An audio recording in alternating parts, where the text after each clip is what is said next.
ഞാനിത് ഇതിന്റെ ഒരു ഘടന ആയിട്ട് മനസ്സിൽ കണ്ടിട്ടുള്ളത് ഒരു 8 ഭാഗങ്ങളായിട്ടാണ്. അപ്പം നമ്മൾ 60 മിനിറ്റാണുള്ളത്. എല്ലാം ഒരു 6-7 മിനിറ്റുള്ള 8 ചെറു ഭാഗങ്ങളായിട്ടാണ് ഞാനിത് ഇതിന്റെ ഒരു ഘടന രൂപപ്പെടുത്തിയിട്ടുള്ളത്. അപ്പൊ അതിൽ ഏറ്റവും ആദ്യം കൂടുതലും ഈ AI-യും ഡേറ്റ ഇതുപോലുള്ള മേഖലകളാണ് നമ്മൾ ടച്ച് ചെയ്യുന്നത്. പക്ഷെ അതിന്റെ ഒരു വിശാലമായ പശ്ചാത്തലം കൂടി അവതരിപ്പിച്ചുകൊണ്ടായിരിക്കും അതിലേക്ക് നമ്മൾ കടക്കുന്നത്. അപ്പം ആദ്യത്തെ ഭാഗത്തിന്റെ ഒരു ശീർഷകമായിട്ടും കൊടുത്തിട്ടുള്ളത് നിർമ്മാണത്തിലെ അധ്വാനങ്ങൾ എന്നുള്ളതാണ്. അപ്പൊ നമ്മൾ ഇപ്പോഴത്തെ ഈ നവസാങ്കേതിക വിദ്യ എന്ന് പറയുമ്പോൾ നേരത്തെ ജിസ് പറഞ്ഞ പോലെ തന്നെ നമ്മൾ പലപ്പോഴും ഈ സാങ്കേതിക വിദ്യയെ വളരെ ആരാധനയോടുകൂടിയും വിമർശ ബുദ്ധിയോടുകൂടി അല്ലാതെയും കാണുന്ന ഒരു സ്ഥിതിവിശേഷമുണ്ട്. അതുകൂടാതെ ഈ നവസാങ്കേതിക വിദ്യകളെല്ലാം തന്നെ വികസിച്ച് വന്നത് കഴിഞ്ഞ ഒരു 3-4 ദശാബ്ദങ്ങൾ കൊണ്ടാണെന്ന് പറയാം. നമ്മൾ നവസാങ്കേതിക വിദ്യ എന്ന് ഉദ്ദേശിക്കുന്ന സാങ്കേതിക വിദ്യകൾ ഇവ നവലിബറലിസത്തിന്റെ കാലം കൂടിയാണ്. അപ്പം ഈ സാങ്കേതിക വിദ്യകളും മുതലാളിത്തവും തമ്മിൽ വലിയ ബന്ധമുണ്ട്. അപ്പൊ നമ്മൾ ഈ സാങ്കേതിക വിദ്യകളെ കാണുമ്പോൾ അതിന്റെ ഈ മുതലാളിത്തത്തിൽ എങ്ങനെയാണ് സാങ്കേതിക വിദ്യ രൂപപ്പെടുന്നത് എന്നുള്ളതിന്റെ ഒരു ചരിത്രപരമായ പശ്ചാത്തലം കൂടി പരിശോധിക്കേണ്ടതായിട്ടുണ്ട്. നിർമ്മാണം എന്ന് പറയുമ്പോൾ നമ്മൾ പ്രൊഡക്ഷൻ പ്രോസസ് എന്ന് പറയുന്നു എന്ന് കരുതുക. പ്രൊഡക്ഷൻ പ്രോസസ് എന്ന് പറയുമ്പോൾ നമ്മളിപ്പോൾ ഉദാഹരണത്തിന് എന്തെങ്കിലും ഒരു ഇഷ്ടിക അല്ലെങ്കിൽ ഒരു ഓട് ഫാക്ടറിയുടെ കാര്യം എടുക്കുക. അപ്പൊ അതില് നിരവധിയായിട്ടുള്ള തൊഴിലാളികൾ അതില് എല്ലാ ദിവസവും രാവിലെ വരുന്നു, കുറെ പണിയെടുക്കുന്നു, അതിനുശേഷം പോകുന്നു. അങ്ങനെയുള്ള അധ്വാനം അതിലുണ്ട്. പിന്നെ അത് കൂടാതെ മറ്റൊരു അധ്വാനം കൂടെയുണ്ട്. ആ അധ്വാനം എന്ന് പറയുന്നത് യന്ത്രങ്ങളുടെ അധ്വാനം, യന്ത്രങ്ങൾ ചെയ്യുന്ന അധ്വാനം എന്ന് വേണമെങ്കിൽ നമുക്ക് അതിനെ പറയാം. അപ്പോൾ യന്ത്രങ്ങളും മനുഷ്യരും ജീവിക്കുന്ന അധ്വാനവും ഡെഡ് ലേബർ, നിശ്ചേഷ്ടമായ അധ്വാനം എന്ന് നമുക്ക് തന്നെ വിളിക്കാം. ഡെഡ് ലേബർ എന്ന് വെച്ചാൽ ഈ യന്ത്രങ്ങളെല്ലാം നിർമ്മിച്ചത് വേറെ വ്യക്തികളാണ്. അവര് നിർമ്മിച്ചു കഴിഞ്ഞതിന് ശേഷം ഈ കമ്പനിയിലോട്ട് ഈ യന്ത്രങ്ങൾ മേടിച്ച് അതിനുശേഷമാണ് ആ നിർമ്മാണ പ്രക്രിയയിലോട്ട് ഉൾച്ചേർക്കുന്നത്. അപ്പൊ 2 തരം അധ്വാനങ്ങൾ നിർമ്മാണ പ്രക്രിയയിൽ പൊതുവിൽ ഉണ്ടെന്ന് നമുക്ക് വേണമെങ്കിൽ നിരീക്ഷിക്കാം. അത് മാർക്സ് അങ്ങനെയാണ് നിരീക്ഷിച്ചിട്ടുള്ളത്. മാർക്സിന്റെ 19-ാം നൂറ്റാണ്ടിൽ കാര്യമായിട്ടുള്ള യന്ത്രവൽക്കരണങ്ങളും മറ്റുമൊക്കെ വന്ന കാലഘട്ടമാണ്. അപ്പൊ ആ സമയത്ത് അദ്ദേഹം വികസിപ്പിച്ചെടുത്തിട്ടുള്ള ആശയാവലിക്കകത്ത് ഉൾപ്പെടുന്ന 2 പദങ്ങളാണ് കോൺസ്റ്റന്റ് ക്യാപിറ്റൽ എന്നുള്ളതും വേരിയബിൾ ക്യാപിറ്റൽ എന്നുള്ളതും. കോൺസ്റ്റന്റ് ക്യാപിറ്റൽ എന്ന് വെച്ചാൽ യന്ത്രങ്ങൾ, വേരിയബിൾ ക്യാപിറ്റൽ എന്ന് വെച്ചാൽ മനുഷ്യന്റെ ജീവിക്കുന്ന അധ്വാനം എന്ന് വെച്ചാൽ തൊഴിലാളികൾ, രാവിലെ വന്നിട്ട് വൈകുന്നേരം പോകുന്ന തൊഴിലാളികൾ. യന്ത്രങ്ങളുടെ അധ്വാനം വേറൊരു മേഖല. അപ്പൊ ഇങ്ങനെ 2 മേഖലകളുണ്ട്, കോൺസ്റ്റന്റ് ക്യാപിറ്റലും വേരിയബിൾ ക്യാപിറ്റലും. ജീവിക്കുന്ന അധ്വാനവും, കോൺസ്റ്റന്റ് ക്യാപിറ്റൽ എന്ന് പറയുന്ന യന്ത്രങ്ങളാണ്, അതിനെ നമുക്ക് നിശ്ചേഷ്ടമായ അധ്വാനം എന്ന് വിളിക്കാം. നിശ്ചേഷ്ടമായ അധ്വാനവും ജീവിക്കുന്ന അധ്വാനവും ഈ രണ്ട് സംഗതികളും കൂടെ ചേർന്നിട്ടാണ് നിർമ്മാണ പ്രക്രിയ പ്രവർത്തിക്കുന്നത്. അപ്പൊ ഈ 2 അധ്വാനങ്ങളും കൂടെ ചേർന്നാണ് നിർമ്മാണ പ്രക്രിയ നടക്കുന്നത് എന്ന് കരുതുക. അപ്പൊ അങ്ങനെ വരുമ്പോൾ ഈ സാങ്കേതിക വിദ്യയുടെ റോൾ എന്താണ്? സാങ്കേതിക വിദ്യ ഉൾപ്പെടുന്നത് നിശ്ചേഷ്ടമായ അധ്വാനത്തിലാണ്, കോൺസ്റ്റന്റ് ക്യാപിറ്റൽ എന്ന് പറയുന്നതിലാണ്. അപ്പൊ മാർക്സ് അതിനെ ഈ നിർമ്മാണ പ്രക്രിയയുടെ ഓർഗാനിക് കോമ്പോസിഷൻ എന്ന് പറയുന്നത്. ഓർഗാനിക് കോമ്പോസിഷൻ എന്ന് വെച്ചാൽ ഈ 2 തരം അധ്വാനങ്ങളും എന്തളവിലാണ് ഈ നിർമ്മാണ പ്രക്രിയയിൽ ഉൾച്ചേർന്നിട്ടുള്ളത് എന്നുള്ളതാണ് ഈ ഓർഗാനിക് കോമ്പോസിഷൻ എന്ന് പറയുന്നത്. അപ്പൊ അതില് 50% നിശ്ചേഷ്ടമായ അധ്വാനം ഉണ്ടാവാം, 50% യന്ത്രങ്ങൾ ഉണ്ടാവും, 50% ഒരുപക്ഷെ തൊഴിലാളികൾ ഉണ്ടാവാം. അപ്പൊ ഈ 50-50 എന്നുള്ള ഒരു അനുവാദമുണ്ട്. പക്ഷെ സാങ്കേതിക വിദ്യയുടെ സാന്ദ്രത കൂടുമ്പോൾ, യന്ത്രങ്ങളുടെ സാന്ദ്രത കൂടുമ്പോൾ ഈ 50-50 എന്നുള്ളത് മാറി കൂടുതൽ ഡെഡ് ലേബറിലേക്ക്, നിശ്ചേഷ്ടമായ അധ്വാനങ്ങളിലേക്ക് യന്ത്രങ്ങളുടെ പങ്ക്, നിർമ്മാണ പ്രക്രിയയിലെ യന്ത്രങ്ങളുടെ പങ്ക് കൂടുതലാവുകയും അതിലെ ജീവിക്കുന്ന അധ്വാനത്തിന്റെ പങ്ക് എന്ന് വെച്ചാൽ തൊഴിലാളികളുടെ പങ്ക് കുറവാവുകയും ചെയ്യുന്നു എന്നുള്ളതാണ് അതിലെ ഒരു പ്രധാനപ്പെട്ട നിരീക്ഷണം. അങ്ങനെയാണ് മുതലാളിത്തം പലപ്പോഴും ഈ സാങ്കേതിക വിദ്യയും യന്ത്രങ്ങളുടെ നിർമ്മാണവും അങ്ങനെയാണ് കൊണ്ടുപോകുന്നത്. ഓർഗാനിക് കോമ്പോസിഷൻ നിർമ്മാണ പ്രക്രിയയുടെ ഓർഗാനിക് കോമ്പോസിഷൻ എന്ന് പറയുന്നത് കൂടുതൽ യന്ത്രങ്ങളുടെ ദിശയിലേക്ക് മാറുക എന്നുള്ളതാണ് സംഭവിക്കുക. അപ്പോൾ ഈ സംഗതി 19-ാം നൂറ്റാണ്ടില് ഒരു പ്രധാനപ്പെട്ട ഒരു വിപ്ലവം എന്ന് പറയാം. അത് ഉണ്ടായിരുന്നത് ലഡ്ഡൈറ്റുകൾ എന്ന് പറയുന്ന ഒരു മൂവ്മെന്റ് ആണ്. അപ്പൊ അവരെന്താന്ന് വെച്ചാൽ ആ സമയത്തുള്ള ഇംഗ്ലണ്ടിലുള്ള കോട്ടൺ മില്ലുകളിലും ഒക്കെ വലിയ യന്ത്രങ്ങൾ കൊണ്ടുവരികയും അതിലൂടെ കുറേയധികം തൊഴിലാളികളെ നിർമ്മാണ പ്രക്രിയയിൽ നിന്ന് പാർശ്വവൽക്കരിക്കുകയും ചെയ്തപ്പോൾ ഈ തൊഴിലാളികൾ തന്നെ അതിനെതിരെ പ്രതികരിച്ചുകൊണ്ട് പലപ്പോഴും ഈ യന്ത്രങ്ങൾ അഗ്നിക്കിരയാക്കുകയുണ്ടായി. അപ്പൊ അതാണ് ഈ ലഡ്ഡൈറ്റുകൾ എന്ന് പറയുന്ന ഒരു മൂവ്മെന്റ്. അപ്പൊ ഈ ലഡ്ഡൈറ്റുകൾ എന്ന് പറഞ്ഞാൽ നമുക്കിപ്പോൾ പരിചിതമായിട്ടുള്ളത് ഒരുപക്ഷെ ഇന്നത്തെ മാധ്യമ യുക്തിക്കകത്ത് നമ്മൾ എന്തെങ്കിലും രീതിയിൽ ഈ നവസാങ്കേതിക വിദ്യകൾക്കെതിരെ സംസാരിച്ചാൽ നമുക്ക് മീതെ കുത്തുന്ന ഒരു ചാപ്പയായിട്ടാണ് ഈ ലഡ്ഡൈറ്റുകൾ എന്ന് പറയുന്ന വാക്ക് ഇന്നത്തെ ഒരു കണ്ടംപററി പൊതുബോധത്തിൽ നിലനിൽക്കുന്നത്. പക്ഷെ ലഡ്ഡൈറ്റുകളെ കുറിച്ചുള്ള പുനർവായനകളും അതിന്റെ ചരിത്രപരമായ വശങ്ങളും മറ്റുമൊക്കെ ധാരാളമായിട്ട് ഇപ്പൊ വരുന്നുണ്ട്. ഇപ്പൊ നിർമ്മാണത്തിലെ അധ്വാനങ്ങൾ എന്നുള്ളത് സംക്ഷിപ്തമായിട്ട് പറയുകയാണെങ്കിൽ 2 തരം അധ്വാനങ്ങൾ. അതിൽ ഒന്ന് യന്ത്രങ്ങൾ മുഖേനയുള്ള അധ്വാനം, മറ്റൊന്ന് ജീവിക്കുന്ന അധ്വാനം, തൊഴിലാളിയുടെ അധ്വാനം.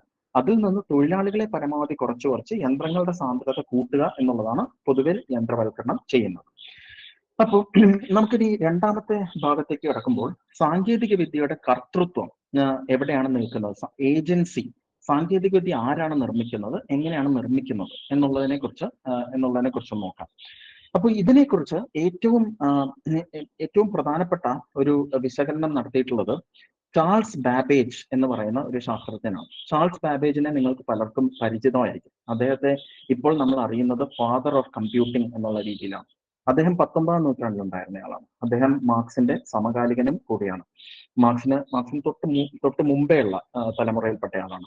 അപ്പൊ അദ്ദേഹം ആ സമയത്ത് ഈ കമ്പ്യൂട്ടറിന് വേണ്ടിയിട്ടുള്ള കമ്പ്യൂട്ടറിന്റെ ഒരു കൺസെപ്ച്വൽ മാതൃക സൃഷ്ടിക്കുകയുണ്ടായി. അതിന്റെ പേര് അനലിറ്റിക്കൽ എഞ്ചിൻ എന്നുള്ളതാണ്. അതിനുശേഷം 150-170 വർഷങ്ങൾക്ക് ശേഷം കമ്പ്യൂട്ടറിന്റെ മൂർത്ത രൂപങ്ങൾ ആദ്യമായിട്ട് വരുമ്പോൾ പലരും ഈ രൂപത്തിനെ ഈ അനലിറ്റിക്കൽ എഞ്ചിനുമായിട്ട് ബന്ധപ്പെടുത്തി ബാബേജിന്റെ ദീർഘവീക്ഷണത്തിനെ വളരെയധികം പ്രകീർത്തിച്ചുകൊണ്ട് സംസാരിക്കേണ്ടായി. ഇപ്പോഴും ബാബേജിന്റെ രൂപകൽപ്പന തന്നെയാണ് പലപ്പോഴും കമ്പ്യൂട്ടറിന്റെ രൂപകൽപ്പനയെ നിയന്ത്രിക്കുന്നത് നമുക്ക് പറയാം. ഇപ്പൊ ബാബേജ് ഒരു കമ്പ്യൂട്ടർ വിദഗ്ധൻ മാത്രമായിരുന്നില്ല. ബാബേജ് നിരവധി കാര്യങ്ങളെ കുറിച്ച് ഗവേഷണം നടത്തിയിട്ടുണ്ട്. അതിലൊന്ന് ഈ യന്ത്രവൽക്കരണത്തിനെ കുറിച്ചും ഓട്ടോമേഷൻ എന്നുള്ളതിനെ കുറിച്ചും ആണ്. അദ്ദേഹം 1832 എഴുതിയ ഒരു പുസ്തകത്തിന്റെ title on the economy of machinery എന്റെ ഓർമ്മ ശരിയാണ്, on the economy of machinery എന്നുള്ളതാണ്. അപ്പം മെഷീനറി, സാങ്കേതിക വിദ്യയുടെ സമ്പദ്ശാസ്ത്രം എന്നുള്ളതിനെ കുറിച്ചാണ് അദ്ദേഹം അതിൽ പ്രതിപാദിക്കുന്നത്. അപ്പൊ ഇതിലുള്ള പല നിരീക്ഷണങ്ങളും പിന്നീട് മാർക്സ് തന്റെ സമകാലികരായിരുന്ന വലതുപക്ഷ തത്വചിന്തകരെ ഖണ്ഡിക്കാനായിട്ട് ബാബേജിനെ പലപ്പോഴും കോട്ട് ചെയ്യുന്നുണ്ട്. അതുകൊണ്ട് നമുക്ക് ബാബേജിന്റെ നിരീക്ഷണങ്ങളിലൂടെ ഒന്ന് പെട്ടെന്നൊന്ന് കണ്ണോടിക്കാം. അദ്ദേഹം പറയുന്നത് എന്താന്ന് വെച്ചാൽ, ഒരു നിർമ്മാണ പ്രക്രിയ എടുക്കുക. ആ നിർമ്മാണ പ്രക്രിയയിൽ പലതരം തൊഴിലാളികൾ ഉൾപ്പെട്ടിട്ടുണ്ടാവും. അപ്പോൾ നിർമ്മാണ പ്രക്രിയയുടെ അകത്ത് ഉള്ള ഒരു തൊഴിൽ വിഭജനം എന്ന് പറയുന്നത് മുതലാളിത്ത നിർമ്മാണ പ്രക്രിയയുടെ ഒരു സ്വഭാവമാണ്. നല്ല രീതിയിലുള്ള തൊഴിൽ വിഭജനം ഉണ്ടാവും. ഒരു വ്യക്തിയും മൊത്തത്തിലായിട്ട് ഉള്ള നിർമ്മാണ പ്രക്രിയയിൽ ഏർപ്പെടുന്നില്ല. നിർമ്മാണ പ്രക്രിയ പല പല മേഖലകളായിട്ട് തിരിച്ച് ചെറു ഭാഗങ്ങളൊക്കെയാണ് ഓരോ തൊഴിലാളിയും ശ്രദ്ധ കേന്ദ്രീകരിക്കുന്നത്. ഇതിന്റെ ഏറ്റവും ഒരുപക്ഷെ നമുക്ക് റിലേറ്റ് ചെയ്യാൻ പറ്റുന്ന ഏറ്റവും പ്രധാനപ്പെട്ട രൂപം എന്ന് പറയുന്നത് ഫോർഡിസ്റ്റ് നിർമ്മാണ പ്രക്രിയ എന്ന് പറയും. ഫോർഡിസ്റ്റ് നിർമ്മാണ പ്രക്രിയ എന്ന് പറയുമ്പോൾ അതില് വരുന്നത് എന്താന്ന് വെച്ചാൽ, ഒരു കൺവെയർ ബെൽറ്റ് പോലെയുള്ള ഒരു അസംബ്ലി ലൈൻ എന്നാണ് അതിന് പറയുക. അപ്പം ഇങ്ങനെ ഒരു പകുതി നിർമ്മിച്ച ഒരു കാർ ഇങ്ങനെ വരുന്നു, കൺവെയർ ബെൽറ്റിലൂടെ വരുന്നു. ഒരാൾ അതിന്റെ ടയർ ഘടിപ്പിക്കുന്നു, മറ്റൊരാൾ അതിന്റെ മറ്റൊരു സംഗതി ഘടിപ്പിക്കുന്നു, അങ്ങനെ നീങ്ങി പോകുന്നു. അപ്പൊ ആ കൺവെയർ ബെൽറ്റിലൂടെ പോയി ഒരറ്റത്തിൽ നിന്ന് മറ്റൊരു അറ്റത്തിലൂടെ എത്തുമ്പോഴത്തേക്കും നിർമ്മാണത്തിന്റെ ഒരു ഘട്ടത്തിൽ നിന്ന് ആ കാറിന്റെ നിർമ്മാണം മറ്റൊരു ഘട്ടത്തിലേക്ക് എത്തുന്നു, ഒരു ഉയർന്ന ഘട്ടത്തിലേക്ക് എത്തുന്നു. ഒടുക്കം അതൊരു പൂർണ്ണ ഒരു ഉൽപ്പന്നമായിട്ട് മാറുന്നു, അത് വിപണിയിലേക്ക് ഇറങ്ങുന്നു. അപ്പൊ ഈ ഫോർഡിസ്റ്റ് നിർമ്മാണ പ്രക്രിയയുടെ അകത്ത് ഈ തൊഴിൽ വിഭജനം എന്നുള്ളതിനെ വളരെ കൃത്യമായിട്ട് നിരീക്ഷിക്കുന്നുണ്ട്. പക്ഷെ അതിനും ഏതാണ്ട് 100 വർഷത്തോളം മുമ്പാണ് ബാബേജ് തൊഴിൽ വിഭജനവും സാങ്കേതിക വിദ്യയുടെ നിർമ്മാണവുമായിട്ട് ബന്ധപ്പെട്ടുള്ള തന്റെ നിരീക്ഷണങ്ങൾ പങ്കുവെക്കുന്നത്. അതിൽ അദ്ദേഹം പറയുന്നത് എന്താണെന്ന് വെച്ചാൽ, ഇപ്പോൾ ഒരു തൊഴിലാളിയുടെ കാര്യം എടുക്കുക, തൊഴിൽ വിഭജനം നടന്നിട്ടുള്ള ഒരു നിർമ്മാണ പ്രക്രിയയുടെ അടുത്ത് ഒരു തൊഴിലാളിയുടെ കാര്യം എടുക്കുക. ആ ഒരു തൊഴിലാളി ചിലപ്പോൾ ഗിയർ ബോക്സ് ഘടിപ്പിക്കുക എന്നുള്ളതായിരിക്കാം അയാളുടെ ഒരു തൊഴിൽ. ഓക്കെ, അപ്പം അങ്ങനെ ഇരിക്കുമ്പോൾ അയാൾ നിരന്തരം ഒരേ പ്രവൃത്തി തന്നെ ചെയ്യുന്നു, നിരന്തരം ആവർത്തിച്ച് ഒരേ പ്രവൃത്തി തന്നെ ചെയ്യുന്നു. അങ്ങനെ ഒരേ പ്രവൃത്തി തന്നെ നിരന്തരം ചെയ്തു കഴിയുമ്പോൾ നമുക്ക് ഒരുപക്ഷെ അത് ആ പ്രവൃത്തി എങ്ങനെ കുറച്ചുകൂടി കാര്യക്ഷമമായിട്ട് ചെയ്യാൻ സാധിക്കും എന്നുള്ളതിനെ കുറിച്ച് ചിന്തിക്കാൻ സാധിക്കും. ചിന്തിക്കുക മാത്രമല്ല, കാര്യക്ഷമമായിട്ട് ചെയ്യാനുള്ള ഒരു രൂപരേഖ തയ്യാറാക്കാനും നമുക്ക് സാധിക്കും. നമ്മളിപ്പം ഇതിനെക്കുറിച്ച് അങ്ങനെ എന്താ പറയുക, ഇത് വളരെ സിമ്പിൾ ആയിട്ടുള്ള ഒരു കാര്യമായിട്ടാണ് എനിക്ക് തോന്നിയിട്ടുള്ളത്. എന്ന് വെച്ചാൽ അതിനെ ഒരുപക്ഷെ ഒരു ഉദാഹരണം പറയുകയാണെങ്കിൽ, നമ്മൾ പുതിയൊരു കളി കളിച്ചു തുടങ്ങുകയാണെന്ന് കരുതുക. ചെസ്സോ അല്ലെങ്കിൽ ക്യാരംസോ പുതിയ കളി കളിച്ചു തുടങ്ങുകയാണെന്ന് കരുതുക. നിരന്തരം കളിച്ചു കഴിയുമ്പോൾ നമുക്ക് അതിലുള്ള ചില കാര്യങ്ങൾ ഇങ്ങനെ ചെയ്താൽ പെട്ടെന്ന് നടക്കും എന്നുള്ളതിനെ കുറിച്ചൊരു ബോധ്യം വരുമല്ലോ. അപ്പൊ അങ്ങനെ അതുപോലൊരു ബോധ്യമാണ് ഇവിടെ ബാബേജ് ഇവിടെ സൂചിപ്പിക്കുന്നത്.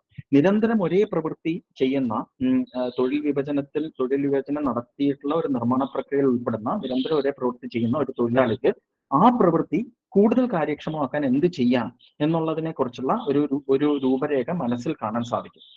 അപ്പോൾ ആ രൂപരേഖയെ ഒരുപക്ഷെ അത് ഒരു ചെറിയൊരു സ്പാനർ ഇങ്ങനെ ഘടിപ്പിച്ച് നിർത്തിക്കഴിഞ്ഞാൽ അത് പെട്ടെന്ന് തിരിക്കാം എന്നുള്ളത് മറ്റായിരിക്കാം. അത് ഈ ഗിയർ ബോക്സിന്റെ കാര്യം ഞാൻ പറഞ്ഞാണ്. അത് അതിനെക്കുറിച്ച് എനിക്ക് വലിയ ധാരണയില്ല. മെക്കാനിക്കൽ എഞ്ചിനീയറിംഗായിട്ട് എനിക്ക് യാതൊരു ബന്ധമില്ല. ഞാൻ ജസ്റ്റ് ഒരു ഉദാഹരണം എന്നുള്ള നിലയ്ക്ക് പറഞ്ഞാണ്. അപ്പോൾ അങ്ങനെ വരുമ്പോഴത്തേക്കും ആ ഒരു ചെറു ടൂൾ അയാൾ ഡെവലപ്പ് ചെയ്യാണ്. ടൂൾ എന്നുള്ള വാക്കാണ് അവിടെ ബാബേജ് ഉപയോഗിക്കുന്നത്.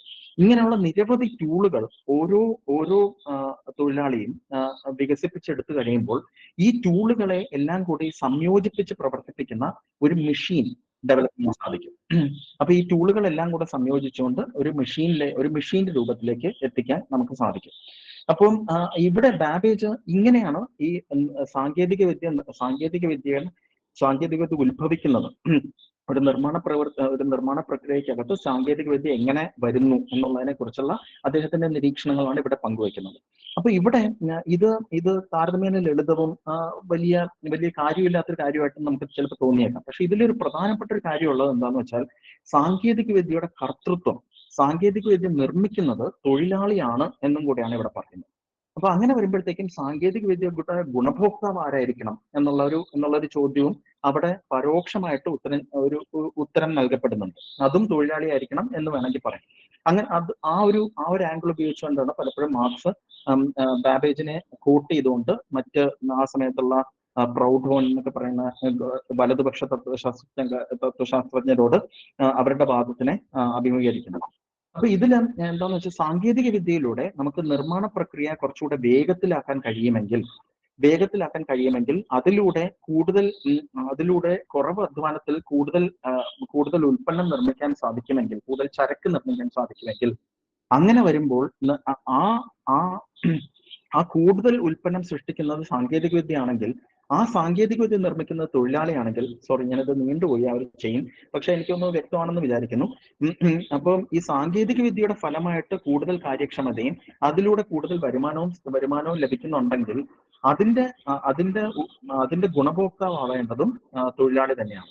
അപ്പൊ ആ ഗുണഭോക്താവ് എന്ന് വെച്ചാൽ തൊഴിലാളികൾക്ക് ഒരുപക്ഷെ കൂടുതൽ വരുമാനം തന്നെ ലഭിക്കണമെന്നില്ല, കൂടുതൽ വിശ്രമ സമയം ലഭിച്ചാലും മതി. പക്ഷെ മുതലാളിത്തത്തിന്റെ അകത്തുള്ള സാങ്കേതികവിദ്യ അങ്ങനെയല്ല പ്രവർത്തിക്കുന്നത്. മുതലാളിത്തത്തിന്റെ അകത്ത് 100 പേർക്ക് ചെയ്യാൻ പറ്റുന്ന പ്രവൃത്തി 50 പേരിലേക്ക് ചുരുക്കുന്ന രീതിയിൽ ഇരട്ടി കാര്യക്ഷമത ഉണ്ടാക്കുന്ന ഒരു സാങ്കേതികവിദ്യ നിർമ്മിച്ചു കഴിഞ്ഞാൽ ആ ഇരട്ടി ഇത് വരുമ്പോൾ എല്ലാവരുടെയും തൊഴിൽ ദിനം 8 മണിക്കൂറിൽ നിന്ന് 4 മണിക്കൂറായിട്ട് ചുരുക്കി 100 തൊഴിലാളികളെ നിലനിർത്തുക അല്ല അവിടെ ചെയ്യുന്നത് ലാഭം വർദ്ധിപ്പിക്കാനായിട്ട് 50 തൊഴിലാളികളെ പിരിച്ചുവിട്ട് ബാക്കി 50 തൊഴിലാളികളെ കൊണ്ട് 8 മണിക്കൂർ വീതം പണിയെടുപ്പിക്കുക എന്നുള്ളതാണ് മുതലാളിത്തം സാങ്കേതികവിദ്യയെ ഉപയോഗിക്കുന്ന രീതി. അപ്പൊ ആ രീതിയോട് കലഹിക്കാൻ കൂടിയാണ് ഇവിടെ ബാബേജിന്റെ ഈ ഒരു രൂപരേഖ നമ്മളോട് ഒരുപക്ഷെ പരോക്ഷമായിട്ട് പറയുന്നത്. ബാബേജ് അങ്ങനെ വ്യക്തമായിട്ടത് പറയുന്നില്ല, പക്ഷെ ബാബേജിനെ കോട്ട് ചെയ്തുകൊണ്ട് മാർക്സ് പറയുമ്പോഴത്തേക്കും പലപ്പോഴും ആ ഒരു ആസ്പെക്ട് ആണ് അവിടെ വരുന്നത്. ഇപ്പോൾ ഈ സാങ്കേതിക വിദ്യയുടെ കർത്തൃത്വം എന്ന് പറയുന്ന ഒരു വിഷയം. ഇനി അടുത്തൊരു ഘട്ടം അടുത്തൊരു സെഗ്മെന്റ് ആയിട്ട് ഞാൻ കണ്ടിട്ടുള്ളത് കമ്പ്യൂട്ടർ എന്ന് പറയുന്ന സാങ്കേതിക വിദ്യയെ കുറിച്ച് തന്നെയാണ്. ഇപ്പൊ കമ്പ്യൂട്ടർ എന്ന് പറയുന്ന സാങ്കേതിക വിദ്യ മറ്റ് സാങ്കേതിക വിദ്യയിൽ നിന്ന് ഗുണപരമായി ചെറുതായിട്ടുള്ള രീതിയിലാണെങ്കിൽ പോലും ഗുണപരമായി വ്യത്യസ്തമാണ് എന്നുള്ളതാണ് ഞാനിവിടെ പറയാൻ ആഗ്രഹിക്കുന്നത്. അത് പലപ്പോഴും എന്ന് വെച്ചാൽ തെറ്റിദ്ധരിക്കപ്പെടാനിടയുണ്ട്. അതുകൊണ്ട് ഞാൻ വളരെ വ്യക്തമായിട്ട് തന്നെ പറയാം. നമ്മളിപ്പോ ഒരു സാങ്കേതിക വിദ്യയുടെ കാര്യം എടുക്കുക. അതിപ്പോ ഉദാഹരണത്തിന് ഒരു പ്രിന്റിംഗ് പ്രസ് ആണെന്ന് കരുതുക. ആ പ്രിന്റിംഗ് പ്രസ്സിൽ കുറെ അധികം അച്ചുകളുണ്ട്, അല്ലെ? എന്ന് വെച്ചാൽ പഴയ തരം പ്രിന്റിംഗ് പ്രസ്സാണ്. അപ്പൊ അതിൽ കുറെ അച്ചുകളുണ്ട്. ഓരോ അക്ഷരത്തിലും ഓരോ അച്ച് എന്നുള്ള നിലയ്ക്കുള്ള അച്ചുകളുണ്ട്. പക്ഷെ ഇന്നത്തെ പ്രിന്റർ, അല്ലെങ്കിൽ ഇന്നത്തെ അല്ല, തൊട്ട് മുമ്പുള്ള പ്രിന്റർ എടുത്താൽ മതി. ഡോട്ട് മാട്രിക്സ് പ്രിന്റർ എന്ന് പറയുന്ന പ്രിന്റർ എന്ന് പറയുന്നത് എങ്ങനെയാണ് പ്രവർത്തിക്കുന്നത്? അതിൽ അച്ചുകളില്ല. അതിൽ നിരവധി ചെറിയ ചെറിയ അച്ചുകളുണ്ടെന്ന് കരുതാം. ഓരോന്നും ഓരോ കുത്തിന്റെ രൂപത്തിലാണ്. അപ്പം ഇങ്ങനെ കൊച്ചു കൊച്ചു അച്ചുകളാണ്. അപ്പൊ ഒരു 25x25 കുത്തുകൾ ഉണ്ടെന്നുണ്ടെങ്കിൽ ആ കുത്തുകളിൽ ചിലതിനെ കുറച്ച് മുന്നോട്ടാക്കി വെച്ചും ചിലതിനെ പിന്നോട്ടാക്കി വെച്ചും നമുക്ക് ഏത് അക്ഷരവും അതിലൂടെ സൃഷ്ടിക്കാൻ സാധിക്കും. അപ്പൊ ഇവിടെ എന്താന്ന് വെച്ചാൽ ഈ അച്ച്, ഈ ഓരോ അക്ഷരത്തിനും ഒരു അച്ച് നിർമ്മിക്കുന്നതിൽ നിന്നും ഈ അച്ചിന്റെ രൂപരേഖ ഒരു പ്രോഗ്രാമിന്റെ രൂപത്തിൽ ഈ ഡോട്ട് മാട്രിക്സ് പ്രിന്ററിലോട്ട് ഫീഡ് ചെയ്ത് കഴിഞ്ഞാൽ അതിന് ആ ഒരൊറ്റ അച്ചിൽ നിന്ന് തന്നെ, ആ ഒരൊറ്റ അച്ചെന്ന് വെച്ചാൽ 100 പരം കുത്തുകളുള്ള, ചെറിയ ചെറിയ കുത്തുകളുള്ള, ചെറിയ ചെറിയ കുത്തിന്റെ രൂപത്തിലുള്ള അച്ചുകളുള്ള ചെറിയ ആ ഒരു ഇത് വെച്ച് തന്നെ അതിന് അതേ ഔട്ട്പുട്ട് സൃഷ്ടിക്കാൻ സാധിക്കും. അപ്പൊ ഇവിടെ എന്താ സംഭവിക്കുന്നതെന്ന് വെച്ചാൽ ഇവിടെ യന്ത്രം എന്നുള്ളതിനെ, ആ അച്ചുകൾ നിർമ്മിക്കുന്ന പ്രവൃത്തി, ആ പ്രവൃത്തിയെ വിജ്ഞാനവൽക്കരിക്കുകയാണ്. ആ പ്രവൃത്തിയെ വിജ്ഞാനവൽക്കരിച്ചുകൊണ്ട് ഈ ഡോട്ട് മാട്രിക്സ് പ്രിന്ററിൽ ഉൾപ്പെടുത്തിയിരിക്കുകയാണ്. അപ്പൊ ഇവിടെ അച്ചുകളുടെ ഇനി ആവശ്യമില്ല. അച്ചുകൾ ഈ ഈ നിരവധിയായിട്ടുള്ള കുത്തുകളിൽ നിന്ന് ഈ അച്ചുകൾ എങ്ങനെ സൃഷ്ടിക്കാം എന്നുള്ളതിനെ കുറിച്ചുള്ള ആ വിജ്ഞാനം മാത്രം മതി. ആ വിജ്ഞാനം ഉണ്ടെന്നുണ്ടെങ്കിൽ അപ്പൊ ഇത് നമ്മൾ നോക്കുമ്പോഴത്തേക്കും ഇതിനൊരു ഹയർ ലെവൽ ഓഫ് അബ്സ്ട്രാക്ഷനിലേക്ക് പോവാണ്. നമ്മൾ അച്ചുകൾ നിർമ്മിക്കുന്നതിൽ നിന്നും, അപ്പൊ ഈ ഒരു ഡോട്ട് മാട്രിക്സ് പ്രിന്ററിൽ എന്ത് ടൈപ്പ് ഫോണ്ടും നമുക്ക് എഴുതാം. മറ്റാകുമ്പോഴത്തേക്ക് ഓരോ ഫോണ്ട് മാറുമ്പോഴും ഓരോ അച്ചിന്റെ സെറ്റുകൾ വേണം. അങ്ങനെ വരുമ്പോഴത്തേക്കും സാങ്കേതിക വിദ്യ കൂടുതൽ വിജ്ഞാനവൽക്കരിക്കപ്പെടുന്നു എന്ന് നമുക്ക് വേണമെങ്കിൽ കരുതാം. അപ്പൊ ഇവിടെ മാർക്സ് പലപ്പോഴും അല്ല, ഒരൊറ്റ തവണ ഉപയോഗിച്ചിട്ടുള്ളൂ എന്നാണ് ഞാൻ മനസ്സിലാക്കുന്നത്. ഉപയോഗിക്കുന്ന ഒരു ടെർമിനോളജി എന്ന് പറഞ്ഞാൽ ജനറൽ ഇന്റലക്ട് എന്നുള്ളതാണ്. ജനറൽ ഇന്റലക്ട് എന്ന് വെച്ചാൽ ഓരോ പ്രവൃത്തികൾ ചെയ്യുന്നതിനെ കുറിച്ചും സമൂഹത്തിലുള്ള ഒരു പരിജ്ഞാനം എന്നുള്ളതാണ്. ആ സമൂഹത്തിലുള്ള പരിജ്ഞാനം ഇപ്പോൾ അച്ചുകളുടെ രൂപത്തിലല്ല, ഇപ്പൊ കൂടുതലും പ്രോഗ്രാമുകളുടെ രൂപത്തിൽ, വിജ്ഞാനത്തിന്റെ രൂപത്തിൽ ഈ രൂപത്തിലേക്ക് മാറുന്നു. ഇതുപോലുള്ള മാറ്റം നമുക്ക് പല രീതിയിലും നമുക്ക് പലപ്പോഴും കാണാം. അപ്പൊ ഇതൊരു അബ്സ്ട്രാക്ഷൻ, ഒരു അബ്സ്ട്രാക്ഷൻ ലെവലാണ്. അപ്പം നമ്മൾ പണ്ടത്തെ സാങ്കേതിക വിദ്യകൾ നോക്കുകയാണെന്നുണ്ടെങ്കിൽ അതിപ്പോ പക്ഷെ ഒരു അയൺ ബോക്സ് ആയിരിക്കാം, അല്ലെങ്കിൽ ഒരു ഗിയർ ബോക്സോ എന്തെങ്കിലുമൊക്കെ ആയിരിക്കാം. അപ്പൊ ഇങ്ങനെയുള്ള സംഗതികൾക്ക് ഒരു സവിശേഷമായ ഒരു രീതിയിൽ പ്രവർത്തിപ്പിക്കാൻ സാധിക്കും. അതിൽ ഇപ്പൊ അയൺ ബോക്സ് ഉപയോഗിച്ചുകൊണ്ട് നമുക്ക് ഇങ്ങനെ ഇസ്തിരി ഇടും. നമുക്ക് വേണമെങ്കിൽ തമാശയ്ക്ക് വേണമെങ്കിൽ അയൺ ബോക്സ് ഉപയോഗിച്ച് തലക്കടിക്കാം എന്നൊക്കെ പറയാം. പക്ഷെ അതിൽ തമാശയുടെ അപ്പുറത്തേക്ക് അതിന് വലിയ പ്രസക്തിയൊന്നുമില്ല. അപ്പോൾ ഓരോ പ്രത്യേക പ്രവൃത്തിയും ചെയ്യാനായിട്ട് ഓരോ പ്രത്യേക ഉപകരണം എന്നുള്ളതിൽ നിന്ന് പല പ്രവൃത്തികളും ചെയ്യാൻ കഴിയുന്ന സാമാന്യവൽകൃത ഉപകരണങ്ങൾ സാമാന്യവൽകൃത യന്ത്രങ്ങൾ എന്നുള്ളതിലേക്ക് നമ്മൾ മാറുന്നുണ്ട്. അപ്പൊ ഈ മാറ്റത്തില് കമ്പ്യൂട്ടർ എന്ന് പറയുന്ന സാങ്കേതികവിദ്യയുടെ ഘടനയ്ക്ക് ഒരു വലിയ പ്രസക്തിയുണ്ട്. ഈ കമ്പ്യൂട്ടറിന്റെ പിതാവ് എന്ന് പറയുന്നയാള് അലൻ ട്യൂറിംഗ് എന്ന് പറയുന്ന വ്യക്തിയാണ്. അലൻ ട്യൂറിംഗിലേക്ക് നമ്മൾ വീണ്ടും അടുത്ത ഘട്ടത്തിൽ ഒന്നുകൂടെ വരുന്നുണ്ട്. പക്ഷെ അലൻ ട്യൂറിംഗ് നിർമ്മിച്ച ഒരു മാതൃക യൂണിവേഴ്സൽ ട്യൂറിംഗ് മെഷീൻ എന്ന് പറയും. അപ്പൊ ഈ യൂണിവേഴ്സൽ ട്യൂറിംഗ് മെഷീൻ എന്ന് പറഞ്ഞാൽ എന്ത് കാര്യവും കമ്പ്യൂട്ടറിന് മനസ്സിലാവുന്ന രീതിയിൽ ഒരു പ്രോഗ്രാമിന്റെ രൂപത്തിൽ എഴുതി വെച്ചിട്ടുള്ള എന്തൊരു പ്രവൃത്തിയെയും അതിന് ഇംപ്ലിമെന്റ് ചെയ്യാൻ സാധിക്കും എന്നുള്ളതാണ്. അപ്പൊ നമ്മുടെ കൈവശം ഉള്ളത്, നമ്മുടെ അടുത്ത് തന്നെയുള്ള, ഞാനിപ്പോ സംസാരിക്കുന്ന കമ്പ്യൂട്ടർ ആവട്ടെ, അതിന്റെ തൊട്ടപ്പുറത്തിരിക്കുന്ന മൊബൈൽ ഫോൺ ആവട്ടെ, അതിന്റെ അപ്പുറത്തിരിക്കുന്ന പ്രിന്റർ ആവട്ടെ, ഇതെല്ലാം തന്നെ യൂണിവേഴ്സൽ ട്യൂറിംഗ് മെഷീനുകളാണ്. പക്ഷെ അതേസമയം അതിന്റെ കപ്പാസിറ്റിക്ക് വ്യത്യാസമുണ്ട്. എന്ന് വെച്ചാൽ ഇപ്പൊ പക്ഷേ ഒരു വലിയൊരു സെർവർ റൂമിലിരിക്കുന്ന മെഷീൻ ചെയ്യുന്ന അതേ പ്രവൃത്തി എന്റെ പ്രിന്ററിൽ ഇരിക്കുന്ന ചെറിയ കമ്പ്യൂട്ടറിനും മൊബൈൽ ഫോണിൽ ഇരിക്കുന്ന ചെറിയ കമ്പ്യൂട്ടറിനും ചെയ്യാൻ സാധിക്കും. പക്ഷെ ആ സെർവർ റൂമിൽ ഇരിക്കുന്ന കമ്പ്യൂട്ടറിന് കപ്പാസിറ്റി കൂടുതലായത് കാരണം അത് ചിലപ്പോൾ 2 ദിവസത്തിൽ ചെയ്യുന്ന എന്റെ മൊബൈൽ ഫോണിൽ ഉപയോഗിച്ച് കഴിഞ്ഞാൽ ചിലപ്പോൾ 10 ദിവസമോ 25 ദിവസമോ 40 ദിവസമോ 50 ദിവസമോ ഒക്കെ എടുത്തെന്നിരിക്കും. ഒരു പക്ഷേ ചൂടായെന്നും ഇരിക്കും. അതൊക്കെ ചെയ്യാം. പക്ഷെ അതേസമയം അതിന് യൂണിവേഴ്സൽ ട്യൂറിംഗ് മെഷീൻ എന്ന് പറയുമ്പോൾ സാമാന്യമായിട്ടുള്ള പ്രോഗ്രാമിന്റെ രൂപത്തിൽ എഴുതിയിട്ടുള്ള എന്തൊരു കമ്പ്യൂട്ടിംഗ് ടാസ്കിനെയും ഏതൊരു മെഷീനിലും ചെയ്യാൻ സാധിക്കും എന്നുള്ളതാണ്. അപ്പൊ ഇവിടെ നമ്മളൊരു പക്ഷേ പലപ്പോഴും ഈ മൊബൈൽ ഫോണുകൾ മാറ്റുന്നത് എന്തിനു വേണ്ടിയിട്ടാണ്? മൊബൈൽ ഫോണുകൾ മാറ്റുന്നത് പലപ്പോഴും പുതിയ ഫീച്ചർ വന്നു, ആ ഫീച്ചർ എന്റെ ഈ വെർഷനിൽ ലഭ്യമല്ല എന്നാണ് പറയുന്നത്. ഇപ്പൊ ഐഫോണിന്റെ കാര്യത്തിൽ അതാണ് പ്രധാനപ്പെട്ട സംഗതി. ഐഫോൺ 14 നിന്ന് 15 വലിയ മാറ്റമൊന്നുമില്ല. അകപ്പാടെ ചില ഫീച്ചറുകൾ 15 വർക്ക് ചെയ്യുള്ളൂ. പക്ഷെ ഈ 15 വർക്ക് ചെയ്യുള്ളൂ എന്ന് പറയുന്നത് അവര് കൃത്രിമമായിട്ട് സൃഷ്ടിക്കുന്ന ഒരു കൺസ്ട്രെയിന്റ് ആണ്. ഇതെല്ലാം യൂണിവേഴ്സൽ ട്യൂറിംഗ് മെഷീനുകളാണ്. ഇവർക്ക് എല്ലാത്തിനും എല്ലാം പ്രവർത്തിപ്പിക്കാൻ സാധിക്കും. പക്ഷെ അതേസമയം അവർ കൃത്രിമമായിട്ടൊരു കൺസ്ട്രെയിന്റ് ഉപയോഗിച്ചുകൊണ്ട് ഇതിങ്ങനെ എന്ന് വെച്ചാൽ ഈ മെഷീനിൽ ഈ വെർഷൻ ആണെന്നുണ്ടെങ്കിൽ ഇത് പ്രവർത്തിപ്പിക്കരുത് എന്ന് പറഞ്ഞ് ആ കോഡ് എഴുതി വെച്ചേക്കാം. അല്ലാതെ ഒരു പക്ഷേ എന്ന് വെച്ചാൽ ഇപ്പൊ അയൺ ബോക്സിൽ നിന്ന് ഒരു ഒരു കൽക്കരി മാത്രം ഉപയോഗിക്കാൻ പറ്റുന്ന അയൺ ബോക്സിൽ നിന്ന് ഒരു പക്ഷേ വെള്ളവും കൂടെ ചേർത്ത് ഉപയോഗിക്കാൻ പറ്റുന്ന അങ്ങനെ ഒരു മാറ്റമല്ല. എന്ന് വെച്ചാൽ അങ്ങനെ ഒരു ക്വാളിറ്റേറ്റീവ് ഡിഫറൻസ് അല്ല അതിൽ സംഭവിക്കുന്നത്.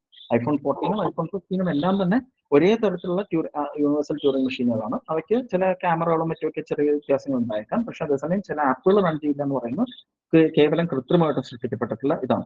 ഇപ്പൊ ഞാൻ പറഞ്ഞു വരുന്നത്, ഞാൻ പറയാൻ ഉദ്ദേശിക്കുന്നത് എല്ലാ കമ്പ്യൂട്ടറുകളും യൂണിവേഴ്സൽ ട്യൂറിംഗ് മെഷീനുകളാണ്. അതൊരു വലിയ വ്യത്യാസം എന്ന് വെച്ചാൽ എല്ലാ യന്ത്രങ്ങളും അങ്ങനെയല്ല.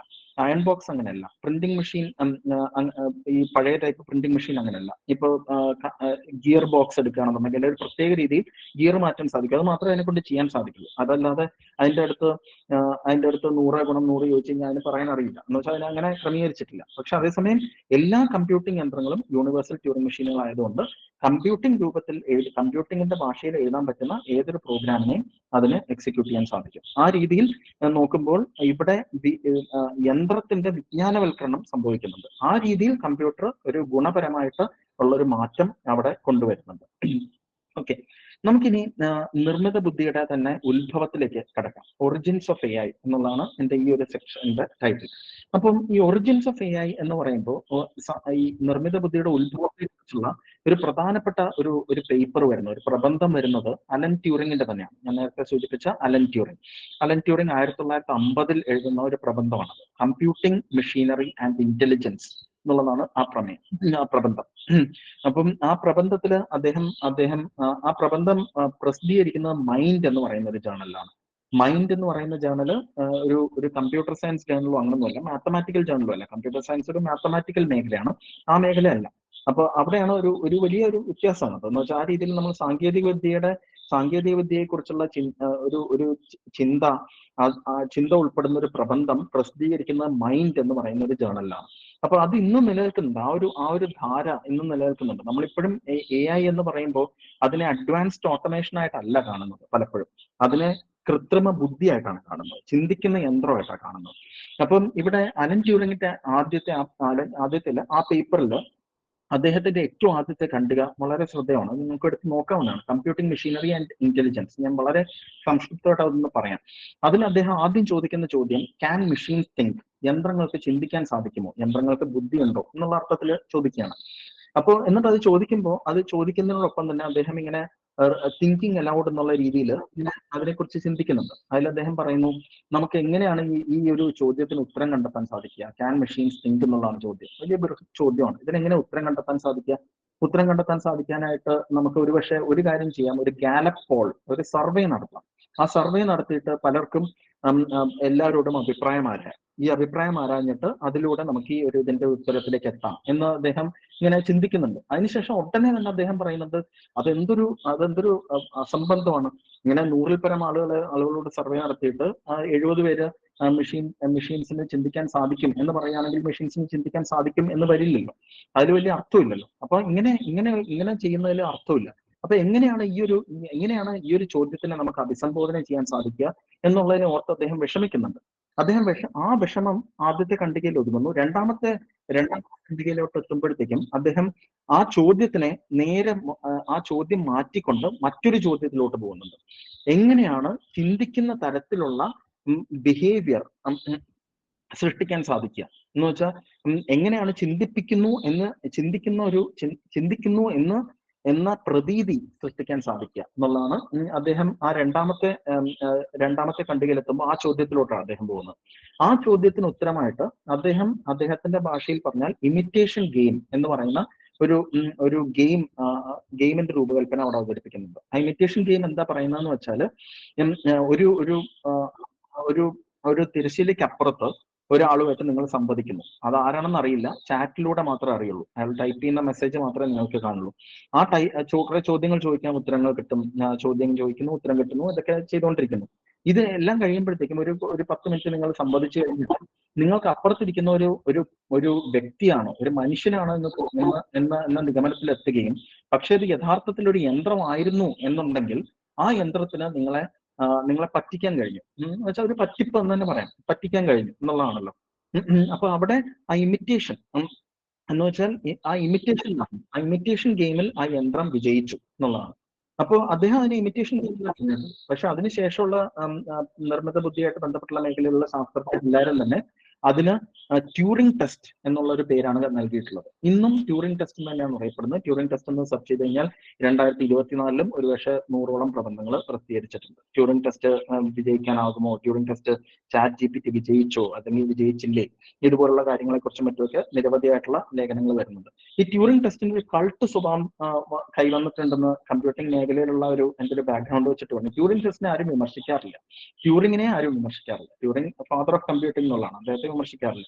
പക്ഷെ അതേസമയം ഇവിടെ എന്താന്ന് വെച്ചാൽ ട്യൂറിംഗ് ടെസ്റ്റ് പോലും ട്യൂറിംഗ് പോലും ഇവിടെ പറഞ്ഞിട്ടില്ല ഒരു ഇന്റലിജന്റ് മെഷീൻ എന്ന് വെച്ചാൽ ഇമിറ്റേഷൻ ഗെയിം വിജയിക്കുന്ന മെഷീനാണ് ഇന്റലിജന്റ് മെഷീൻ എന്ന് ട്യൂറിംഗ് പോലും ഇവിടെ പറഞ്ഞിട്ടില്ല. അദ്ദേഹം ആകപ്പാടെ പറഞ്ഞത് ക്യാൻ മെഷീൻസ് തിങ്ക് എന്നുള്ള ചോദ്യത്തിന് മുന്നിൽ ഞാൻ പതറിപ്പോയി, എനിക്ക് ആ ചോദ്യത്തിന് ഉത്തരവില്ല.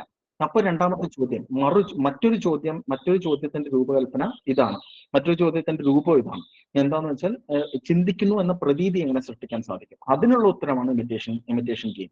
ഈ രണ്ടാമത്തെ ചോദ്യത്തിനുള്ള ഉത്തരത്തിനെ ആദ്യത്തെ ചോദ്യത്തിനുള്ള ഉത്തരമായി തെറ്റിദ്ധരിക്കുന്നു എന്ന് വേണമെങ്കിൽ, എന്ന് വെച്ചാൽ അതിന് പല വാദഗതികൾ ഉണ്ടാവാം. എന്റെ ഒരു വീക്ഷണത്തിൽ നിന്ന് അങ്ങനെ കാണാനാണ് എനിക്ക് താല്പര്യം. അപ്പൊ ക്യാൻ മെഷീൻസ് തിങ്ക് എന്നുള്ള ചോദ്യം ഇപ്പോഴും ഉത്തരരഹിതമായിട്ട് അവിടെ തന്നെ നിൽക്കുന്നു എന്നും വേണമെങ്കിൽ പറയാം. നമുക്കിപ്പോ ട്യൂറിംഗ് ടെസ്റ്റ് വിജയിക്കുന്നോ ഇല്ലേ എന്ന് ചോദിക്കുമ്പോഴത്തേക്കും നമ്മൾ പലപ്പോഴും ഈ ചിന്തിപ്പിക്കുന്നു എന്ന പ്രതീതി ജനിപ്പിക്കുന്നുണ്ടോ എന്നുള്ളതാണ് ചോദ്യം. അപ്പോൾ അപ്പൊ ട്യൂറിംഗ് 1950 ഈ ഒരു ലേഖനം പ്രസിദ്ധീകരിച്ചു. അതിനുശേഷം 1950കളും 60കളും ഈ നിർമ്മിത ബുദ്ധിയായിട്ട് ബന്ധപ്പെട്ടുള്ള നിരവധി ആലോചനകൾ വരുന്നുണ്ട്. നിർമ്മിത ബുദ്ധി എന്ന് പറഞ്ഞ പേര് തന്നെ എന്ന് വെച്ചാൽ ആർട്ടിഫിഷ്യൽ ഇന്റലിജൻസ്, കൃത്രിമ ബുദ്ധി എന്ന് വേണമെങ്കിൽ പറയാം. പക്ഷെ മലയാളത്തിൽ നമ്മളിപ്പോൾ നിർമ്മിത ബുദ്ധി എന്നുള്ള വാക്കാണ് ഉപയോഗിക്കുന്നത്. ഈ ആർട്ടിഫിഷ്യൽ ഇന്റലിജൻസ് എന്ന് പറഞ്ഞ പേര് തന്നെ വരുന്നത് 1955ലാണ്, ട്യൂറിംഗിന് ശേഷമാണ്. അപ്പം എന്റെ അടുത്ത സെഗ്മെന്റ് എന്ന് പറയുന്നത് സിംബോളിക് AI എന്നുള്ളതാണ്. ഈ സിംബോളിക് AI എന്ന് പറയുന്ന ഒരു തരം നിർമ്മിത ബുദ്ധിയാണ് 1950കളിലും 60കളിലും ഒരുപക്ഷെ 70കളിലും 80കളുടെ തുടക്കത്തിൽ വരെയും ഏറ്റവും പ്രബലമായിട്ട് നിന്നിട്ടുള്ളത്. അതിനെ വളരെ ലളിതമായിട്ട് ഞാനൊന്ന് പറയാൻ ശ്രമിക്കാം. ഇപ്പൊ നിങ്ങളൊരു ഡോക്ടറിന്റെ അടുത്ത് പോവുകയാണെന്ന് കരുതുക. ആ ഡോക്ടറിന്റെ അടുത്ത് പോകുമ്പോൾ ഒരു ഡോക്ടറിന്റെ അടുത്ത് എന്നോട് പറയാണ്, എനിക്ക് നല്ല ജലദോഷം പനിയൊക്കെ ഉണ്ട് എന്ന് പറയാം. അപ്പൊ ഡോക്ടർ ചോദിക്കും, നിങ്ങൾക്ക് എത്ര ദിവസമായി ഇതൊക്കെ തുടങ്ങിയിട്ട്, ഈ രോഗലക്ഷണങ്ങൾ തുടങ്ങിയിട്ട് എത്ര ദിവസമായി എന്ന് ചോദിക്കുന്നു. ആ ദിവസങ്ങൾ 2-3 ആയി എന്നുണ്ടെങ്കിൽ ഒരു പക്ഷേ രക്തപരിശോധനയ്ക്ക് വിടും. ആ രക്തപരിശോധന വന്നു, ആ രക്തപരിശോധനയുടെ ഫലം വന്നു, അതിൽ ഇന്ന കാര്യങ്ങൾ കൂടിയിട്ടുണ്ട് എന്നുണ്ടെങ്കിൽ ഇന്ന രീതിയിലുള്ള ഒരു കുറച്ചുകൂടെ വിശദമായിട്ടുള്ള ഒരു പരിശോധനയ്ക്ക് വിടുന്നു. അതിനുശേഷം മരുന്നുകളിലേക്ക് എത്തുന്നു. അപ്പൊ ഇങ്ങനെയുള്ള ഒരു സ്ട്രക്ചേർഡ് ആയിട്ടുള്ള ഒരു പ്രവർത്തനമാണ് ഈ ഡയഗ്നോസ്റ്റിക് പ്രക്രിയ എന്ന് വേണമെങ്കിൽ നമുക്കതിനെ കാണാം. അതിനപ്പുറത്തേക്ക് അനുമാനങ്ങളുണ്ട്. എന്ന് വെച്ചാൽ ഡോക്ടർ തന്റെ നോളജ് വേറെ രീതിയിൽ ഉപയോഗിക്കുന്നുണ്ട്. പക്ഷെ ഇങ്ങനെ കാണുമ്പോൾ നമുക്ക് വേണമെങ്കിൽ ഇതിനെയൊക്കെ നിയമാവലികളുടെ രൂപത്തിലേക്ക് മാറ്റാം. ഒരാൾക്ക് പനിയുണ്ട് എന്നുണ്ടെങ്കിൽ അടുത്ത ചോദ്യം ചോദിക്കേണ്ടത് എത്ര ദിവസമായി പനി വന്നിട്ട്. പനി വന്നിട്ട് 3 ദിവസത്തിൽ കൂടുതലായി എന്ന് പറഞ്ഞാൽ അദ്ദേഹത്തിന് ഈ ഒരു ടെസ്റ്റിന് വിധേയനാക്കുക എന്നുള്ള രീതിയിൽ മറ്റൊക്കെ ഒരു നിയമാവലിയുടെ രൂപത്തിൽ നമുക്ക് എഴുതാം. എന്ന് വെച്ചാൽ ഇങ്ങനെയാണെന്നുണ്ടെങ്കിൽ ഇത് ചെയ്യുക, അങ്ങനെയാണെന്നുണ്ടെങ്കിൽ ഇത് ചെയ്യുക എന്നുള്ള രീതിയിൽ. അപ്പൊ ഇങ്ങനെയുള്ള ഈ ഡയഗ്നോസ്റ്റിക് സിസ്റ്റംസ് എന്ന് പറയുന്ന, അതിനെ എക്സ്പേർട്ട് സിസ്റ്റംസ് എന്ന് പറയുന്നത്. ആ സമയത്ത് ഈ സിമ്പിൾസ് ആണ്, ഓരോന്നും സിമ്പിൾ ആണ്. നിങ്ങൾക്ക് പനിയുണ്ട് എന്നുള്ളത് ഒരു സിമ്പിൾ, പനി = yes എന്നുള്ളത് ഒരു സിമ്പിൾ. അതിനുശേഷം പനി തുടങ്ങിയിട്ട് എത്ര ദിവസമായി എന്നുള്ളത് അത് മറ്റൊരു സിമ്പിൾ. പനി തുടങ്ങിയിട്ട് കൂടുതൽ കാലമായി ഒരു സിമ്പിൾ, അങ്ങനെയുള്ള ഒരു സിമ്പിൾ. അപ്പൊ ഇങ്ങനെയുള്ള സിമ്പിൾസും ആ നിയമാവലികളും വെച്ചിട്ട് സിസ്റ്റംസ് നിർമ്മിക്കുക.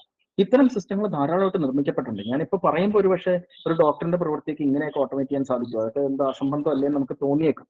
പക്ഷെ അന്നത്തെ 1960കളിലുള്ള ഏറ്റവും പ്രസിദ്ധമായിട്ടുള്ള ഒരു സിസ്റ്റം എന്ന് പറയുന്നത് മൈസിൻ എന്ന് പറയുന്നതാണ്. മൈസിൻ എന്ന് പറഞ്ഞാൽ ആന്റിബയോട്ടിക്കുകൾ എല്ലാം അവസാനിക്കുന്ന മൈസിൻ എന്നാണല്ലോ. അപ്പോൾ ഇതിന് ആന്റിബയോട്ടിക് പ്രിസ്ക്രൈബ് ചെയ്യുന്ന ഒരു എക്സ്പേർട്ട് സിസ്റ്റമാണ്. അതിൽ ഇത്തരമായിട്ടുള്ള 600-ൽ പരം നിയമങ്ങൾ ഉണ്ട്. നിയമങ്ങൾ എന്ന് വെച്ചാൽ റൂൾസ് എന്നുള്ളതാണ്. നിയമം എന്ന് വെച്ചാൽ അതിനെ പല രീതിയിൽ തർജ്ജമ. ഞാൻ നിയമം എന്ന് പറയുന്ന റൂൾസിന്റെ അടിസ്ഥാനത്തിൽ പ്രവർത്തിക്കുന്ന ഇത്തരം 600-ൽ പരം റൂൾസിന്റെ അടിസ്ഥാനത്തിൽ പ്രവർത്തിക്കുന്ന ഒരു സിസ്റ്റമാണ് മൈസിൻ എന്ന് പറയുന്നത്. അത് വളരെ അധികം സ്വീകരിക്കപ്പെടുകയും മറ്റുമൊക്കെ ചെയ്തിട്ടുണ്ട്. അപ്പം അത് കൂടെ അപ്പൊ അങ്ങനെ വരുമ്പോഴത്തേക്കും നമ്മൾ ഈ ഒരു ഡയഗ്നോസ്റ്റിക് പ്രക്രിയയിലുള്ള വിജ്ഞാനത്തെ നമ്മൾ നിയമാവലിയിലേക്ക് തർജ്ജമ ചെയ്യുന്നു എന്ന് വേണമെങ്കിൽ കരുതാം. അതൊരു ഒരു ഒരു രീതിയിൽ. അപ്പൊ അങ്ങനെ വരുമ്പോഴത്തേക്കും നമ്മൾ ആ ഒരു സിസ്റ്റത്തിനോട് നമ്മുടെ അസുഖം പറയുന്നു, അത് ഇന്ന ടെസ്റ്റ് ചെയ്യുന്നു എന്ന് പറയുന്നു. അപ്പൊ അതിൽ നമുക്ക് ചിന്തിപ്പിക്കുന്നു എന്നൊരു പ്രതീതി സൃഷ്ടിക്കാൻ സാധിക്കും. വളരെ കോംപ്ലക്സ് ആയിട്ടുള്ള നിയമാവലികൾ ഉണ്ടെങ്കിൽ ചിന്തിക്കുന്ന ഒരു യന്ത്രമാണെന്നുള്ള ഒരു പ്രതീതി സൃഷ്ടിക്കാൻ സാധിക്കും. അതിലൂടെ ഇമിറ്റേഷൻ ഗെയിം വിജയിക്കാനുള്ള ഒരു പാത ഒരുങ്ങുകയാണ്. മറ്റൊരു പാത എന്ന് പറയുന്നത്, ഈ രണ്ടാമത്തെ പാത എന്ന് പറയുന്നത് വളരെ വളരെ ഇൻട്രസ്റ്റിംഗ് ആണ്. അതിൽ എന്താന്ന് വെച്ചാൽ സെൻസറുകൾ ഉപയോഗിച്ചിട്ടുള്ള ഒരു പാതയാണ്. ഇപ്പം ഈ സെൻസറുകൾ എന്ന് വെച്ചാൽ നമുക്കിപ്പോ ഉദാഹരണത്തിന് തെർമോമീറ്റർ എടുക്കുക. ആ തെർമോമീറ്ററിന് ബുദ്ധി ഉണ്ടോ എന്ന് ചോദിച്ചാൽ അതിന് എന്തൊരു വിട്ടി ചോദ്യമാണെന്നാണ് ചോദിക്കുക. എന്ന് വെച്ചാൽ അല്ലെ, തെർമോമീറ്റർ എന്ന് പറയുന്ന ഒരു അതില് രസമുണ്ട്, മെർക്കുറി ഉണ്ട്. അപ്പൊ അതിന്റെ ഒരു എന്താ ടെമ്പറേച്ചർ വെച്ചിട്ട് അതിനൊരു അളവെത്തിക്കഴിഞ്ഞാൽ ഇത്രയും ടെമ്പറേച്ചർ എന്ന് പറയാം. അതിന് ബുദ്ധിയൊന്നുമില്ല.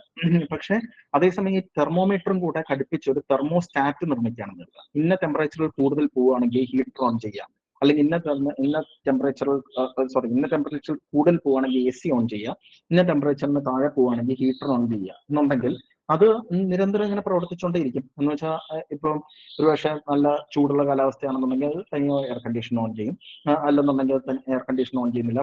അപ്പൊ ഇതില് എന്താന്ന് വെച്ചാൽ അത് സെൻസ് ചെയ്യുന്നുണ്ട്, നമ്മളെ എൻവയൺമെന്റിനെ സെൻസ് ചെയ്തുകൊണ്ടാണ് അത് പ്രവർത്തിക്കുന്നത്. അത് നമ്മളും നമ്മുടെ ഒരു പ്രധാനപ്പെട്ട ഒരു മനുഷ്യൻ എന്നുള്ള നിലയ്ക്കോ ഒരു ജീവി എന്നുള്ള നിലയ്ക്കോ ഒരു പ്രധാനപ്പെട്ട ഒരു അംശം, ഒരു പ്രധാനപ്പെട്ട ഒരു ആസ്പെക്ട് എന്ന് പറയുന്നത് ഈ എൻവയൺമെന്റുമായിട്ട് ഇടപെടുന്ന ഒരു ആസ്പെക്ട് എന്ന് പറയുന്നത് സെൻസസ് ആണ്, ഈ ഇന്ദ്രിയങ്ങളാണ്. ഇന്ദ്രിയങ്ങളിലൂടെയാണ് നമ്മൾ പലപ്പോഴും കാര്യങ്ങൾ മനസ്സിലാക്കി അതിനനുസരിച്ച് ചെയ്യുകയും ചെയ്യും. അപ്പൊ ഇതിന് ഇന്ദ്രിയങ്ങളുടെ ഒരു സ്വഭാവം വരുന്നുണ്ട്. അപ്പൊ അതുപയോഗിച്ചും ഇത്തരം വളരെ കോംപ്ലിക്കേറ്റഡ് ആയിട്ടുള്ള റൂൾസ് ഉപയോഗിക്കുന്നു എന്ന് കരുതുക. എന്ന് വെച്ചാൽ ഈ ഇന്ന ഇതിൽ കൂടുകയാണെന്നുണ്ടെങ്കിൽ ഒരുപക്ഷെ ഒരുപക്ഷെ ഇപ്പൊ ഈ സോളാർ പാനലിന്റെ ഒക്കെ കാലമാണല്ലോ. അപ്പൊ നമുക്ക് സോളാർ പാനലിൽ നല്ല ചൂടുണ്ടെങ്കിൽ സോളാർ പാനലിന്റെ ഇത് എന്തെങ്കിലും രീതിയിൽ കൂട്ടിവെക്കാനോ എന്തെങ്കിലും ക്രമീകരിക്കാനോ എന്തെങ്കിലുമൊക്കെ രീതിയിൽ വളരെ വളരെ കോംപ്ലിക്കേറ്റഡ് ആയിട്ട് മറ്റൊക്കെ ഈ സെൻസ് റെസ്പോണ്ട് മെക്കാനിസം നമുക്ക് രൂപകൽപ്പന ചെയ്യാൻ സാധിക്കും. അപ്പൊ അതിലൂടെയും ചിന്തയുടെ പ്രതീതി ഉണ്ടാക്കാം. ഞാൻ പറഞ്ഞത് രണ്ട് ധാരകളാണ്. ഒന്ന് വളരെ കോംപ്ലിക്കേറ്റഡ് ആയിട്ടുള്ള റൂൾസ്, ഡയഗ്നോസ്റ്റിക് റൂൾസിലൂടെ. രണ്ടാമത് ഈ സെൻസറുകളിലൂടെ. ഈ സെൻസറുകൾ ധാരാളമായിട്ട് ഉപയോഗിച്ച് കഴിഞ്ഞാൽ അതിനെ നമുക്കിപ്പോ സ്മാർട്ട് ഹോം എന്നൊക്കെ വിളിക്കാം. സ്മാർട്ട് ഹോം എന്ന് പറയുന്നത് വളരെ സിമ്പിൾ ആയിട്ടുള്ള റൂൾസ് ആണ്, പക്ഷെ അതേസമയം ഇത് സ്മാർട്ട് ആണെന്നാണ്. സ്മാർട്ട് എന്ന് വെച്ചാൽ ഇപ്പൊ ഉപയോഗിക്കുന്ന ഈ മാർക്കറ്റിന്റെ ഒരു ടെർമിനോളജിയിൽ സ്മാർട്ട് എന്ന് പറഞ്ഞ AI എന്നൊക്കെ ഉള്ള രീതിയിലാണല്ലോ. സ്മാർട്ട് AC എന്നൊക്കെയാണല്ലോ പറയുന്നത്. അപ്പൊ ഇത് വളരെ ലളിതമായിട്ടുള്ള പ്രവർത്തനമാണ് ചെയ്യുന്നത്, പക്ഷെ അതിനെ ചിന്തിക്കുന്നു എന്നൊരു പ്രതീതി സൃഷ്ടിക്കാൻ സാധിക്കും. അപ്പൊ ഇങ്ങനെയാണ് ഒരു 20-30 വർഷത്തോളം നിർമ്മിത ബുദ്ധിയുടെ ഗവേഷണം മുന്നോട്ട് പോകുന്നത്. അതിനുശേഷം ഒരു ഹേർഡിൽ എത്തി നിൽക്കുന്നു. അതിനെ മുന്നോട്ട് പോകാൻ സാധിക്കുന്നില്ല. എന്താണെന്ന് വെച്ചാൽ അതിനെ ക്യാരക്ടറൈസ് ചെയ്യുന്നത് മൊറാവെക് എന്നൊരു ശാസ്ത്രജ്ഞനാണ്. ഈ മൊറാവെക്സ് പാരഡോക്സ് എന്നാണ് അതിന് പറയാം. മൊറാവെക് പറയുന്നത് വളരെ കോംപ്ലിക്കേറ്റഡ് ആയിട്ടുള്ള സംഗതികളൊക്കെ, ചെക്കേഴ്സ് കളിക്കുന്ന പ്രോഗ്രാമുകൾ എഴുതി, ആന്റിബയോട്ടിക് പ്രിസ്ക്രൈബ് ചെയ്യുന്ന പ്രോഗ്രാം എഴുതി, നിരവധിയായിട്ടുള്ള വളരെ കോംപ്ലിക്കേറ്റഡ് ആയിട്ടുള്ള സങ്കീർണമായിട്ടുള്ള പ്രോഗ്രാംസ് ഒക്കെ നിങ്ങൾ ഡെവലപ്പ് ചെയ്യും. പക്ഷെ അതേസമയം ഒരു വയസ്സോ 2 വയസ്സോ ഉള്ള ഒരു കുട്ടിക്ക് ചെയ്യാൻ പറ്റുന്ന മൊബിലിറ്റിയുമായിട്ട് ബന്ധപ്പെട്ടുള്ള കാര്യങ്ങൾ ചെയ്യാനായിട്ട് ഇതുവരെ ഒരു തരത്തിലും യന്ത്രങ്ങൾക്ക് സാധിക്കുന്നില്ലല്ലോ എന്നുള്ളതാണ് അദ്ദേഹം പറയുന്നത്. ഗ്രാസ്പ് ചെയ്യുക, ഇതുപോലുള്ള യന്ത്രങ്ങൾ അദ്ദേഹം ഈ മൊറാവെക്സ് പാരഡോക്സ് എന്ന് പറയുന്ന സംഗതി എഴുതുന്ന സമയത്ത് 1980-കളുടെ അവസാനത്തിലാണ് അദ്ദേഹം പറയുന്നത് ഇങ്ങനെ ഗ്രാസ്പ് ചെയ്യാൻ പറ്റുന്ന യന്ത്രങ്ങൾ ഇന്നും ഇപ്പോൾ നമ്മുടെ മുന്നിൽ ഒരുപക്ഷെ അയൺ ചെയ്യാൻ, തന്നെ ഒരു ഷർട്ട് ഇട്ട് കൊടുത്താൽ അയൺ ചെയ്യാൻ പറ്റുന്ന യന്ത്രങ്ങളില്ല. എന്ന് വെച്ചാൽ അതിന് ഒരു സങ്കീർണമായിട്ടുള്ള ചലനം ആവശ്യമാണ്. അങ്ങനെയുള്ള സംഗതികളുണ്ടല്ലോ. അപ്പൊ അത്തരം ഇതില്ലല്ലോ എന്നുള്ള അദ്ദേഹം അവിടെ ആകുലപ്പെടുന്നുണ്ട് അതിനെക്കുറിച്ച്. അങ്ങനെ നമുക്ക് ആ മേഖലയിലോട്ട് നിർമ്മിത ബുദ്ധിക്ക് പടർന്നു കയറാൻ സാധിക്കുന്നില്ലല്ലോ എന്നുള്ളതാണ് അദ്ദേഹം അവിടെ പറയുന്നത്. ഇതേപോലെ തന്നെ മറ്റൊരു ഏകദേശം അതേ സമയത്ത് തന്നെ പോളാൻഡി എന്ന് പറയുന്ന ഒരു ശാസ്ത്രജ്ഞൻ ഇതേപോലത്തെ ഒരു പാരഡോക്സ് അവതരിപ്പിക്കുന്നുണ്ട്. പാരഡോക്സ് എന്നല്ല, ഒരു ചിന്ത അവതരിപ്പിക്കുന്നുണ്ട്. അദ്ദേഹം പറയുന്നത് നമുക്ക് ചെയ്യാൻ കഴിയുന്നതിലും കൂടുതൽ കാര്യങ്ങൾ നമുക്ക് അറിയാം എന്നുള്ളതാണ്. We know more than what we can do എന്നുള്ളതാണ് അദ്ദേഹം പറയുന്നത്. അതിന് അദ്ദേഹം പറയുന്ന ഒരു സംഗതിയുണ്ട്, ടാസിറ്റ് നോളജ് എന്നുള്ളതാണ്. വളരെ മൗനമായിട്ടുള്ള രീതിയിലുള്ള നോളജ് നമുക്ക് പറയാൻ സാധിക്കില്ല, പക്ഷെ അതേസമയം നമുക്കറിയാം. 2 ഉദാഹരണങ്ങൾ പറയുകയാണെങ്കിൽ, ഒരു ഉദാഹരണം എന്ന് പറയുന്നത് നമുക്ക് സൈക്കിൾ ഓടിക്കാൻ അറിയാം. പക്ഷെ എങ്ങനെയാണ് സൈക്കിൾ ഓടിക്കുക, എങ്ങനെയാണ് ബാലൻസ് പോകാതെ സൈക്കിൾ ഓടിക്കുക എന്നുള്ളത് നമുക്ക് ഒരു വ്യക്തിക്ക് പറഞ്ഞു കൊടുക്കാൻ സാധിക്കും. അല്ലെങ്കിൽ നമുക്ക് നീന്താൻ അറിയാം, പക്ഷെ അത് ചെയ്തേ പഠിക്കാൻ പറ്റുള്ളൂ എന്ന് നമ്മൾ പറയാം, അല്ലെ? സൈക്കിൾ ഓടിക്കാൻ വീണ് തന്നെ പഠിക്കണം. ഇപ്പൊ ഞാൻ എന്റെ മകളെ ഇപ്പൊ സൈക്കിൾ ഓടിപ്പിക്കാൻ 6 വയസ്സുള്ള മോളെയൊക്കെ സൈക്കിൾ ഓടിപ്പിക്കാൻ പഠിക്കുമ്പോൾ ഞാനും പറയാറുള്ള സംഗതിയാണ്, വീണ് തന്നെ പഠിക്കണം. വീണ് പഠിച്ചാലേ വീഴാതിരിക്കാൻ എന്ത് ചെയ്യാൻ പറ്റുള്ളൂ എന്നുള്ളത് നമുക്ക് അറിയാൻ പറ്റുള്ളൂ. എനിക്കത് പറഞ്ഞു കൊടുക്കാൻ നിർവാഹവും ടൂൾസായിട്ട് എഴുതി കൊടുക്കാൻ നിർവാഹമില്ല. അതേപോലെ തന്നെ നമുക്കൊരു ചിത്രത്തില് ഇന്ന വ്യക്തിയാണോ, അല്ലെങ്കിൽ ചിത്രത്തിൽ ഒരു പൂച്ചയുണ്ടോ അല്ലെങ്കിൽ ഒരു പട്ടിയുണ്ടോ എന്ന് ചോദിച്ചു കഴിഞ്ഞാൽ നമുക്ക് പെട്ടെന്ന് ഉത്തരം പറയാൻ സാധിക്കും. പക്ഷെ അത് എന്തുകൊണ്ട് അങ്ങനെ ഉത്തരം പറഞ്ഞു എന്നുള്ളത് നമ്മളൊരു കടലാസിൽ എഴുതി തരൂ എന്ന് പറഞ്ഞാൽ നമുക്ക് എഴുതാൻ സാധിക്കില്ല. അപ്പൊ ഇതൊക്കെ ഈ ടാസിറ്റ് നോളജ് എന്നുള്ളതിന്റെ ഒരു ഒരു പ്രയോഗമാണ്. നമ്മുടെ മനസ്സിലുള്ള കുറെ കാര്യങ്ങളുണ്ട്, പക്ഷെ നമുക്കത് പറയാൻ സാധിക്കില്ല. പക്ഷെ അത് ഉപയോഗിച്ച് നമുക്ക് പ്രവർത്തിക്കാൻ സാധിക്കും. അപ്പൊ ഈ ഒരു പ്രവർത്തനം മനുഷ്യന്റെ ഒരു പക്ഷെ അനന്യത എന്ന് വേണമെങ്കിൽ, മനുഷ്യന്റെ അനന്യത എന്നല്ല, ഒരു പക്ഷെ ജീവികളുടെ അനന്യത എന്നൊക്കെ പറയാം. അപ്പൊ അങ്ങനെയുള്ള ആ അനന്യത ഉള്ളത് കൊണ്ട് തന്നെ യന്ത്രങ്ങൾക്ക് ഈ നിർമ്മിത ബുദ്ധിയുടെ മേഖലയ്ക്ക് ആ മേഖലയിലോട്ട് പടർന്നു കയറാൻ സാധിക്കുന്നില്ല. ഈ മുതലാളിത്തത്തിന്റെ ഒരു പ്രവണത ഇതാണ്. മുതലാളിത്തം ഇങ്ങനെ പടർന്നു കയറിക്കൊണ്ടിരിക്കും. എങ്ങനെങ്കിലും ഓരോ പുതിയ പ്രതിബന്ധം വരുമ്പോഴും അതിനെ മറികടന്ന് മേഖലയിലോട്ട് കിടക്കുക, അങ്ങനെ പടർന്നു കയറുക എന്ന് വെച്ചാൽ എല്ലാത്തിനെയും ഒരു വാണിജ്യവൽക്കരിക്കുക എന്നുള്ളതിന്റെ ഒരു പ്രേരണ. ആ പ്രേരണ തന്നെയാണ് ഇവിടെ എന്ന് വെച്ചാൽ ഇത് ആ മേഖലയിലോട്ട് കടന്നു കയറാൻ കഴിയുന്നില്ലല്ലോ എന്നുള്ളതാണ് പറയുന്നത്. അപ്പൊ അവിടെയാണ് ഈ വിവരാധിഷ്ഠിത നിർമ്മിത ബുദ്ധി എന്ന് പറയുന്ന സംഗതി വരുന്നത്. ഡേറ്റ ഡ്രിവൺ AI എന്ന് നമുക്ക് വേണമെങ്കിൽ അതിനെ പറയാം. ഈ ഡേറ്റ ഡ്രിവൺ AI എങ്ങനെയാണ് പ്രവർത്തിക്കുന്നതെന്ന് വെച്ചാൽ, നമ്മളിപ്പോ ഒരു ചിത്രത്തിൽ പൂച്ചയുണ്ടോ എന്നുള്ളതാണ് ചോദ്യം നേടുക. അത് പൂച്ചയുണ്ടോ എന്ന് കണ്ടെത്താനായിട്ട് നമുക്കൊരു പ്രോഗ്രാം എഴുതാൻ സാധ്യമല്ല. പ്രോഗ്രാം എഴുതുക എന്ന് വെച്ച് കഴിഞ്ഞാൽ ഇങ്ങനെയുള്ള കുറെ ഇമേജ് എന്ന് പറയുമ്പോൾ കുറെ പിക്സലുകൾ എന്ന് പറയാം.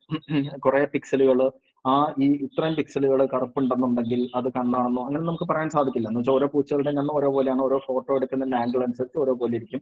ചിലപ്പോൾ സൈഡ് എടുക്കുകയാണെന്നുണ്ടെങ്കിൽ ഒരു കണ്ണേ കാണുള്ളൂ, പക്ഷെ എന്നാലും നമുക്ക് പൂച്ചയാണെന്ന് അറിയാം. നമുക്ക് ആരും പറഞ്ഞു കൊടുക്കേണ്ട കാര്യമില്ല. കൊച്ചു കുട്ടികളുടെയൊക്കെ കാര്യത്തിൽ അത് വളരെ പ്രധാനപ്പെട്ട ഒരു കാര്യമായിട്ട് ഒരു ഈ അടുത്ത് ഞാൻ വായിച്ചൊരു പുസ്തകത്തില് ഗിഗറൻസർ എന്ന് പറയുന്ന ഒരു മനഃശാസ്ത്രജ്ഞൻ പറയുന്നുണ്ട്. അദ്ദേഹം പറയുന്നത് കുട്ടികൾക്ക് ഒരു തവണ ഒരു പൂച്ചയെ കണ്ടു കഴിഞ്ഞാൽ അടുത്ത തവണ ഏത് പൂച്ചയാണെങ്കിലും അതിനെ കണ്ട പൂച്ചയാണെന്ന് മനസ്സിലാക്കാൻ സാധിക്കും. അത് സ്മോൾ ഡേറ്റയാണ് എന്നുള്ളതാണ്. പക്ഷെ അതേസമയം ഒരു മില്യൺസ് ഓഫ് പൂച്ചയുടെ ഇമേജുകൾ കൊടുത്താൽ പോലും ഒരുപക്ഷെ ഒരു യന്ത്ര സംവിധാനത്തിന്, ഒരു നിർമ്മിത ബുദ്ധിക്ക് ആ ആക്യുറസി കിട്ടണം എന്നില്ല എന്ന് അദ്ദേഹം അവിടെ പറയുന്നുണ്ട്. അപ്പൊ നമ്മൾ നിർമ്മിത ബുദ്ധി എന്ന് പറയുന്ന ഈ വിവരാധിഷ്ഠിത നിർമ്മിത ബുദ്ധി എങ്ങനെയാണ് നിർമ്മിക്കുന്നതെന്ന് ചോദിച്ചു കഴിഞ്ഞാൽ, എങ്ങനെയാണ് അത് രൂപകൽപ്പന ചെയ്യുന്നത്, എങ്ങനെയാണത് ഉണ്ടാക്കുന്നതെന്ന് ചോദിച്ചു കഴിഞ്ഞാൽ, നമുക്ക് ഈ ഒരു ആസ്പെക്ട് എടുക്കാം, ഈ ഒരു ടാസ്ക് എടുക്കാം. ഒരു ചിത്രത്തിൽ പൂച്ചയുണ്ടോ എന്നുള്ളത് കണ്ടെത്തണം. അതാണ് നമ്മുടെ ഉദ്ദേശം. അതിനു വേണ്ടിയിട്ട് നമ്മൾ എന്താ ചെയ്യാം, നമ്മൾ കുറെ ചിത്രങ്ങൾ എടുക്കും. ഓരോ ചിത്രം എടുത്തിട്ട് ഒരു വ്യക്തി അടുത്ത് പറയും, ഒരു മനുഷ്യന്റെ അടുത്ത് പറയും, ഇതിൽ പൂച്ചയുണ്ടോ ഇല്ല എന്നുള്ളത് നിങ്ങൾ ലേബൽ ചെയ്ത് തരും എന്നാണ് നമ്മൾ പറയുന്നത്. അപ്പൊ അങ്ങനെ ലേബൽ യെസ് ഓർ നോ എന്ന് പറഞ്ഞിട്ട് ലേബൽ ചെയ്ത് തന്നു. അപ്പൊ എങ്ങനെ യെസ് ഓർ നോ വെച്ച് ലേബൽ ചെയ്ത് തന്നിട്ടുള്ള കുറെ ചിത്രങ്ങളുണ്ട്, ആയിരക്കണക്കിന് ചിത്രങ്ങളുണ്ട്. ചിലതിന് യെസ്, ചിലതിന് നോ എന്നുള്ളതാണ്. അപ്പൊ ഇതിനെ വെച്ചിട്ട് നമ്മളൊരു സ്റ്റാറ്റിസ്റ്റിക്കൽ മാതൃക നിർമ്മിക്കുകയാണ്. ആ സ്റ്റാറ്റിസ്റ്റിക്കൽ മാതൃകയിൽ ഈ ചില പാറ്റേണുകൾ, ഏത് പാറ്റേൺ ഈ ചിത്രത്തിൽ വരുമ്പോഴാണ് യെസ് എന്ന് പറഞ്ഞ ലേബൽ വരാനുള്ള സാധ്യത കൂടുതൽ എന്നുള്ളതാണ് അത് പരിശോധിക്കുന്നത്. ഒരുപക്ഷെ അത് എന്ന് വെച്ചാൽ ആ പാറ്റേൺ എന്ന് പറയുന്ന ഒരുപക്ഷെ ഈ പൂച്ച ഉള്ളത് പലപ്പോഴും ഗാർഹികമായിട്ടുള്ള ഗാർഡൻസിലൊക്കെ ആണെന്നുണ്ടെങ്കിൽ, എന്ന് വെച്ചാൽ പൂന്തോട്ടങ്ങളിലൊക്കെ ആണെന്നുണ്ടെങ്കിൽ ഒരുപാട് പച്ചപ്പുള്ള ഒരു മേഖലയായിരിക്കും. അപ്പൊ കുറെ പച്ച ഉണ്ടെന്നുണ്ടെങ്കിൽ ചിലപ്പോൾ അത് പൂച്ച ഉണ്ടെന്നുള്ളതായിരിക്കാം പാറ്റേൺ. ആ പാറ്റേൺ ഒരു അർത്ഥമില്ല, പക്ഷെ അതേസമയം അങ്ങനെയുള്ള പാറ്റേണുകൾ അതിന് കണ്ടെത്താൻ സാധിക്കും. ആ പാറ്റേൺ നമ്മൾ നോക്കിക്കഴിഞ്ഞാൽ ചിലപ്പോൾ ആ പാറ്റേണുകളായിട്ട് നമുക്ക് ദൃശ്യമാവില്ല, പക്ഷെ അതേസമയം സ്റ്റാറ്റിസ്റ്റിക്കൽ മോഡലിൽ ആ പാറ്റേൺ അന്തർലീനമായിട്ടുണ്ട്. അപ്പം ഇതുപോലുള്ള മറ്റ് പാറ്റേണുകളും ഉണ്ടാവാം. എന്ന് വെച്ചാൽ മിക്കവാറും പൂച്ചകൾ ഒരുപക്ഷെ വെള്ളയും കറുപ്പുമാണെന്നുണ്ടെങ്കിൽ, വെള്ളയും കറുപ്പും ഇടകലർന്ന പാറ്റേണുകൾ ഉണ്ടെന്നുണ്ടെങ്കിൽ അത് പൂച്ചയാവാം എന്നുള്ളതൊക്കെ അത് പഠിച്ചിട്ടുണ്ട്. അതിനൊക്കെ അതിൻ്റെതായിട്ടുള്ള ഒരു അർത്ഥം ഉണ്ടെന്ന് വേണേൽ പറയാം. എന്ന് വെച്ചാൽ മിക്കവാറും പൂച്ചകൾ അത് ഇൻഡക്ഷൻ എന്നാ പറയാ. എന്ന് വെച്ചാൽ നമ്മള് സാമാന്യവൽക്കരിച്ചുകൊണ്ടാണ് അതിനെ പഠിക്കുന്നത്. നമ്മളിപ്പോ ഓരോ കാര്യങ്ങൾ ഒരു സംഗതി കാണുമ്പോഴത്തേക്കും അതുപോലെ നിരവധി സംഗതികൾ ഉണ്ടെന്നുണ്ടെങ്കിൽ അതിനെ എല്ലാത്തിനെയും ഒരു വർഗീകരണം സൃഷ്ടിക്കാനായിട്ട് നമ്മുടെ മനസ്സിൽ ചെയ്യുന്ന അതാണ്. എന്ന് വെച്ചാൽ അതിൽ എന്തൊക്കെയാണ് കോമൺ ആയിട്ടുള്ളത്, ആ കോമൺ ആയിട്ടുള്ളത് അപ്പൊ നമുക്ക് രണ്ട് കസേര കണ്ടു കഴിഞ്ഞാൽ രണ്ടും കസേരയാണെന്ന് പറയാൻ ഒരു ബുദ്ധിമുട്ടില്ല. എന്താണെന്ന് വെച്ചാൽ കാലുണ്ടെന്നുണ്ടെങ്കിൽ ഇരിക്കാനുള്ള ഒരു പ്രൊവിഷൻ ഉണ്ടെന്നുണ്ടെങ്കിൽ അത് കസേരയാണെന്ന് പറഞ്ഞു. അതുപോലെ തന്നെ ആ ഒരു രൂപരേഖ ഉണ്ടെന്ന് വേണേൽ പറയാം, പക്ഷെ ഇല്ലെന്നും പറയാം. ഇല്ലെന്നുള്ളതിലേക്ക് നമുക്ക് വരാം. പക്ഷെ ഇതാണ് അത് ചെയ്യുന്നത്. ഇങ്ങനെയുള്ള പാറ്റേണുകൾ ഉപയോഗിച്ചുകൊണ്ട് ഒരു പാറ്റേൺ ശേഖരം സൃഷ്ടിക്കും. ഈ ചില പാറ്റേണുകൾ യെസ്സുമായിട്ട് കോറിലേറ്റഡ് ആണ്, ചില പാറ്റേണുകൾ നോയുമായിട്ട് കോറിലേറ്റഡ് ആണ് എന്നുള്ളത്. എന്നിട്ട് പുതിയൊരു ചിത്രം കൊടുക്കുമ്പോൾ ആ ചിത്രത്തിൽ ഏത് പാറ്റേണുകളാണ് മുൻപോട്ട് നിൽക്കുന്നത് എന്ന് വെച്ചാൽ ഒരുപക്ഷെ യെസ് എന്നുള്ളതിനുമായിട്ട് ബന്ധപ്പെട്ടുള്ള പാറ്റേണുകളാണ് മുന്നോട്ട് നിൽക്കുന്നതെന്നുണ്ടെങ്കിൽ അത് ഈ ക്യാറ്റ് ഉണ്ട് എന്ന് വെച്ചാൽ പൂച്ചയുണ്ട് എന്നുള്ള ഒരു ലേബിൾ കൊടുക്കുന്നു, അല്ല എന്നുണ്ടെങ്കിൽ അല്ല എന്നുള്ള ലേബിൾ കൊടുക്കുന്നു. ഇങ്ങനെയാണ് ലളിതമായിട്ട് ഒരു വിവരാധിഷ്ഠിത നിർമ്മിത ബുദ്ധി പ്രവർത്തിക്കുന്നത്. ഇതിന്റെ കുറച്ചുകൂടെ സങ്കീർണമായിട്ടുള്ള രീതികളുണ്ട്. ഈ പാറ്റേണുകൾ ചിത്രത്തിലുള്ള പാറ്റേണുകളാണെന്നുണ്ടെങ്കിൽ ഒരു പ്രത്യേക രീതിയിലുള്ള പാറ്റേണുകൾക്കാണ് പ്രാധാന്യം. പക്ഷെ അതേസമയം ഭാഷയിലെ പാറ്റേണുകളാണെങ്കിൽ ഒരുപക്ഷെ ഒരു വാക്കിന് ശേഷം മൂന്ന് വാക്കുകൾ കഴിഞ്ഞ് ഏത് വാക്ക് ഉപയോഗിക്കുന്നു എന്നുള്ളതിനാണ് പ്രാധാന്യം. അപ്പൊ ഇങ്ങനെയുള്ള പാറ്റേണുകൾ, എന്ത് തരത്തിലുള്ള പാറ്റേണുകൾ നമ്മൾ കണ്ടെത്താനായിട്ട് ഈ സ്റ്റാറ്റിസ്റ്റിക്കൽ മോഡലിനെ രൂപകൽപ്പന ചെയ്യുന്നു എന്നുള്ളതിനനുസരിച്ചിട്ട് വ്യത്യസ്ത തരങ്ങളിലുള്ള നിർമ്മിത ബുദ്ധി സാങ്കേതിക വിദ്യകൾ നമുക്ക് വികസിപ്പിച്ച് എടുക്കാം. അപ്പോൾ സ്റ്റാറ്റിസ്റ്റിക്കൽ മോഡൽ കുറച്ചുകൂടെ വ്യക്തമാക്കുവാൻ ഒരു ഇത് വരുന്നുണ്ട്. അപ്പൊ സ്റ്റാറ്റിസ്റ്റിക്കൽ മോഡൽ നമുക്ക് വേണമെങ്കിൽ ഒരുപക്ഷെ പറയാവുന്നത് വളരെ സിമ്പിൾ ആയിട്ട് പറയുകയാണെങ്കിൽ എന്ന് വെച്ചാൽ നമുക്ക് ഒരുപക്ഷെ ഈ ഒരു കളറിന്റെ രീതിയിൽ മാത്രം എടുക്കുകയാണെന്ന് കരുതുക. അപ്പം ഓരോ പിക്സലിനും ഒരു പിക്സൽ എടുക്കുക. ഏറ്റവും മുകളിലുള്ള ഒരു പിക്സൽ എടുക്കുക, ഏറ്റവും ടോപ്പ് ലെഫ്റ്റ് കോർണറിലുള്ള പിക്സൽ.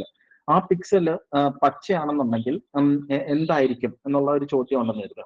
ഒരു ഒറ്റ പിക്സൽ കൊണ്ട് നമുക്കൊന്നും പറയാൻ കഴിയില്ല. പക്ഷെ ആ പിക്സൽ പച്ചയായിട്ടുള്ള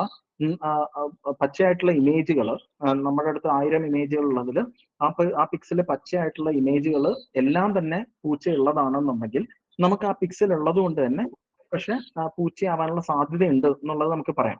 അപ്പൊ ഇങ്ങനെ ഓരോ പിക്സലും നമുക്ക് ഓരോ ക്ലൂ ആണ് തരുന്നത്.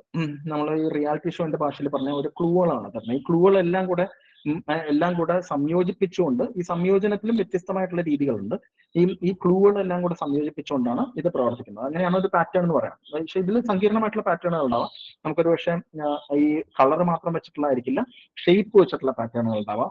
അങ്ങനെയുള്ള പല രീതിയിലുള്ള പാറ്റേണുകൾ ഉണ്ടാവാം. അപ്പൊ അങ്ങനെയുള്ള ഏത് രീതിയിലുള്ള പാറ്റേൺ വേണം എന്നുള്ളത് നമ്മളാണ് തീരുമാനിക്കുന്നത്. നമ്മൾ അൽഗോരിതം ഡെവലപ്പ് ചെയ്യുന്നത് നമ്മളാണ് തീരുമാനിക്കുന്നത്.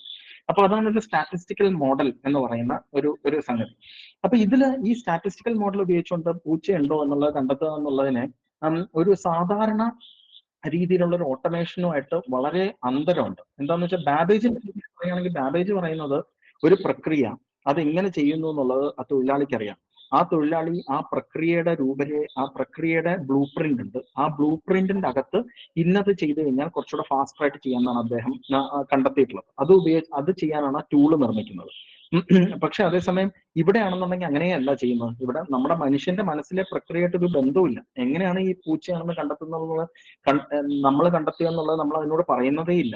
അത് വേറെന്തോ രീതിയിലാണ്. അപ്പൊ അതുകൊണ്ട് മനുഷ്യൻ തീരുമാനം എടുക്കുന്ന രീതിയും ഈ നിർമ്മിത തീരുമാനം എടുക്കുന്ന രീതിയും തമ്മിൽ വളരെ വ്യത്യാസമുണ്ട്. രീതിയിൽ നല്ല വ്യത്യാസമുണ്ട്. പക്ഷെ അതേസമയം ഔട്ട്പുട്ട്സ് മാച്ച് ചെയ്യുന്നുണ്ടോ എന്നുള്ളത്, അതിനാണ് ആക്യുറസി എന്നൊക്കെ പറയുന്നത് ഉപയോഗിക്കുന്നത്. അപ്പൊ ആക്യുറസി ചിലപ്പോൾ 90% ഉണ്ടാവും, 95% ഉണ്ടാവും. പൂച്ചയുണ്ടോന്ന് കണ്ടെത്താൻ 95% ആക്യുറസി ഉണ്ടാവും. പക്ഷെ അത് നമ്മൾ ഉപയോഗിക്കുന്ന രീതികളെ ആയിരിക്കില്ല അത് അവലംബിക്കുന്നത്. നമ്മൾ ഉപയോഗിക്കുന്ന രീതി, നമ്മളൊരു പക്ഷെ കളർ ഉപയോഗിച്ചിട്ടുള്ള പാറ്റേൺസ് ഉപയോഗിക്കത്തേ ഇല്ല. പക്ഷെ അതേസമയം ഈ നിർമ്മിത ബുദ്ധി ചിലപ്പോൾ അങ്ങനെയുള്ളത് ഉപയോഗിച്ചെന്നിരിക്കും. അപ്പൊ ഇത് ഡേറ്റ ഡ്രിവൺ AI. ഈ ഡേറ്റ ഡ്രിവൺ AIയുടെ ഒരു കാലത്താണ് നമ്മൾ ഇന്ന് ജീവിക്കുന്നത്. എന്ന് വെച്ചാൽ ChatGPT എന്നൊക്കെ പറയുന്ന എല്ലാം തന്നെ ഡേറ്റ ഡ്രിവൺ AI തന്നെയാണ്. അപ്പൊ അതിലെങ്ങനെയാന്ന് വെച്ചാൽ ഒരുപാട് രീതിയിലുള്ള ഡോക്യുമെന്റ്സ് ഉണ്ട്, വെബിലുള്ള ഡോക്യുമെന്റ്സ് ഉണ്ട്. ആ ഡോക്യുമെന്റ്സിലെ പാറ്റേണുകൾ കണ്ടെത്തുക എന്ന് വെച്ചാൽ ഇന്ന 2 വാക്കുകൾ വന്നാൽ മൂന്നാമത്തെ വാക്ക് എന്തായിരിക്കണം എന്നുള്ളതിനെ കുറിച്ചും മറ്റുമൊക്കെയുള്ള പാറ്റേണുകൾ കണ്ടെത്തി ആ പാറ്റേണുകൾ ഉചിതമായ രീതിയിൽ ഉപയോഗിക്കുക. അതിനൊക്കെ കുറച്ച് സങ്കീർണതയുണ്ട്.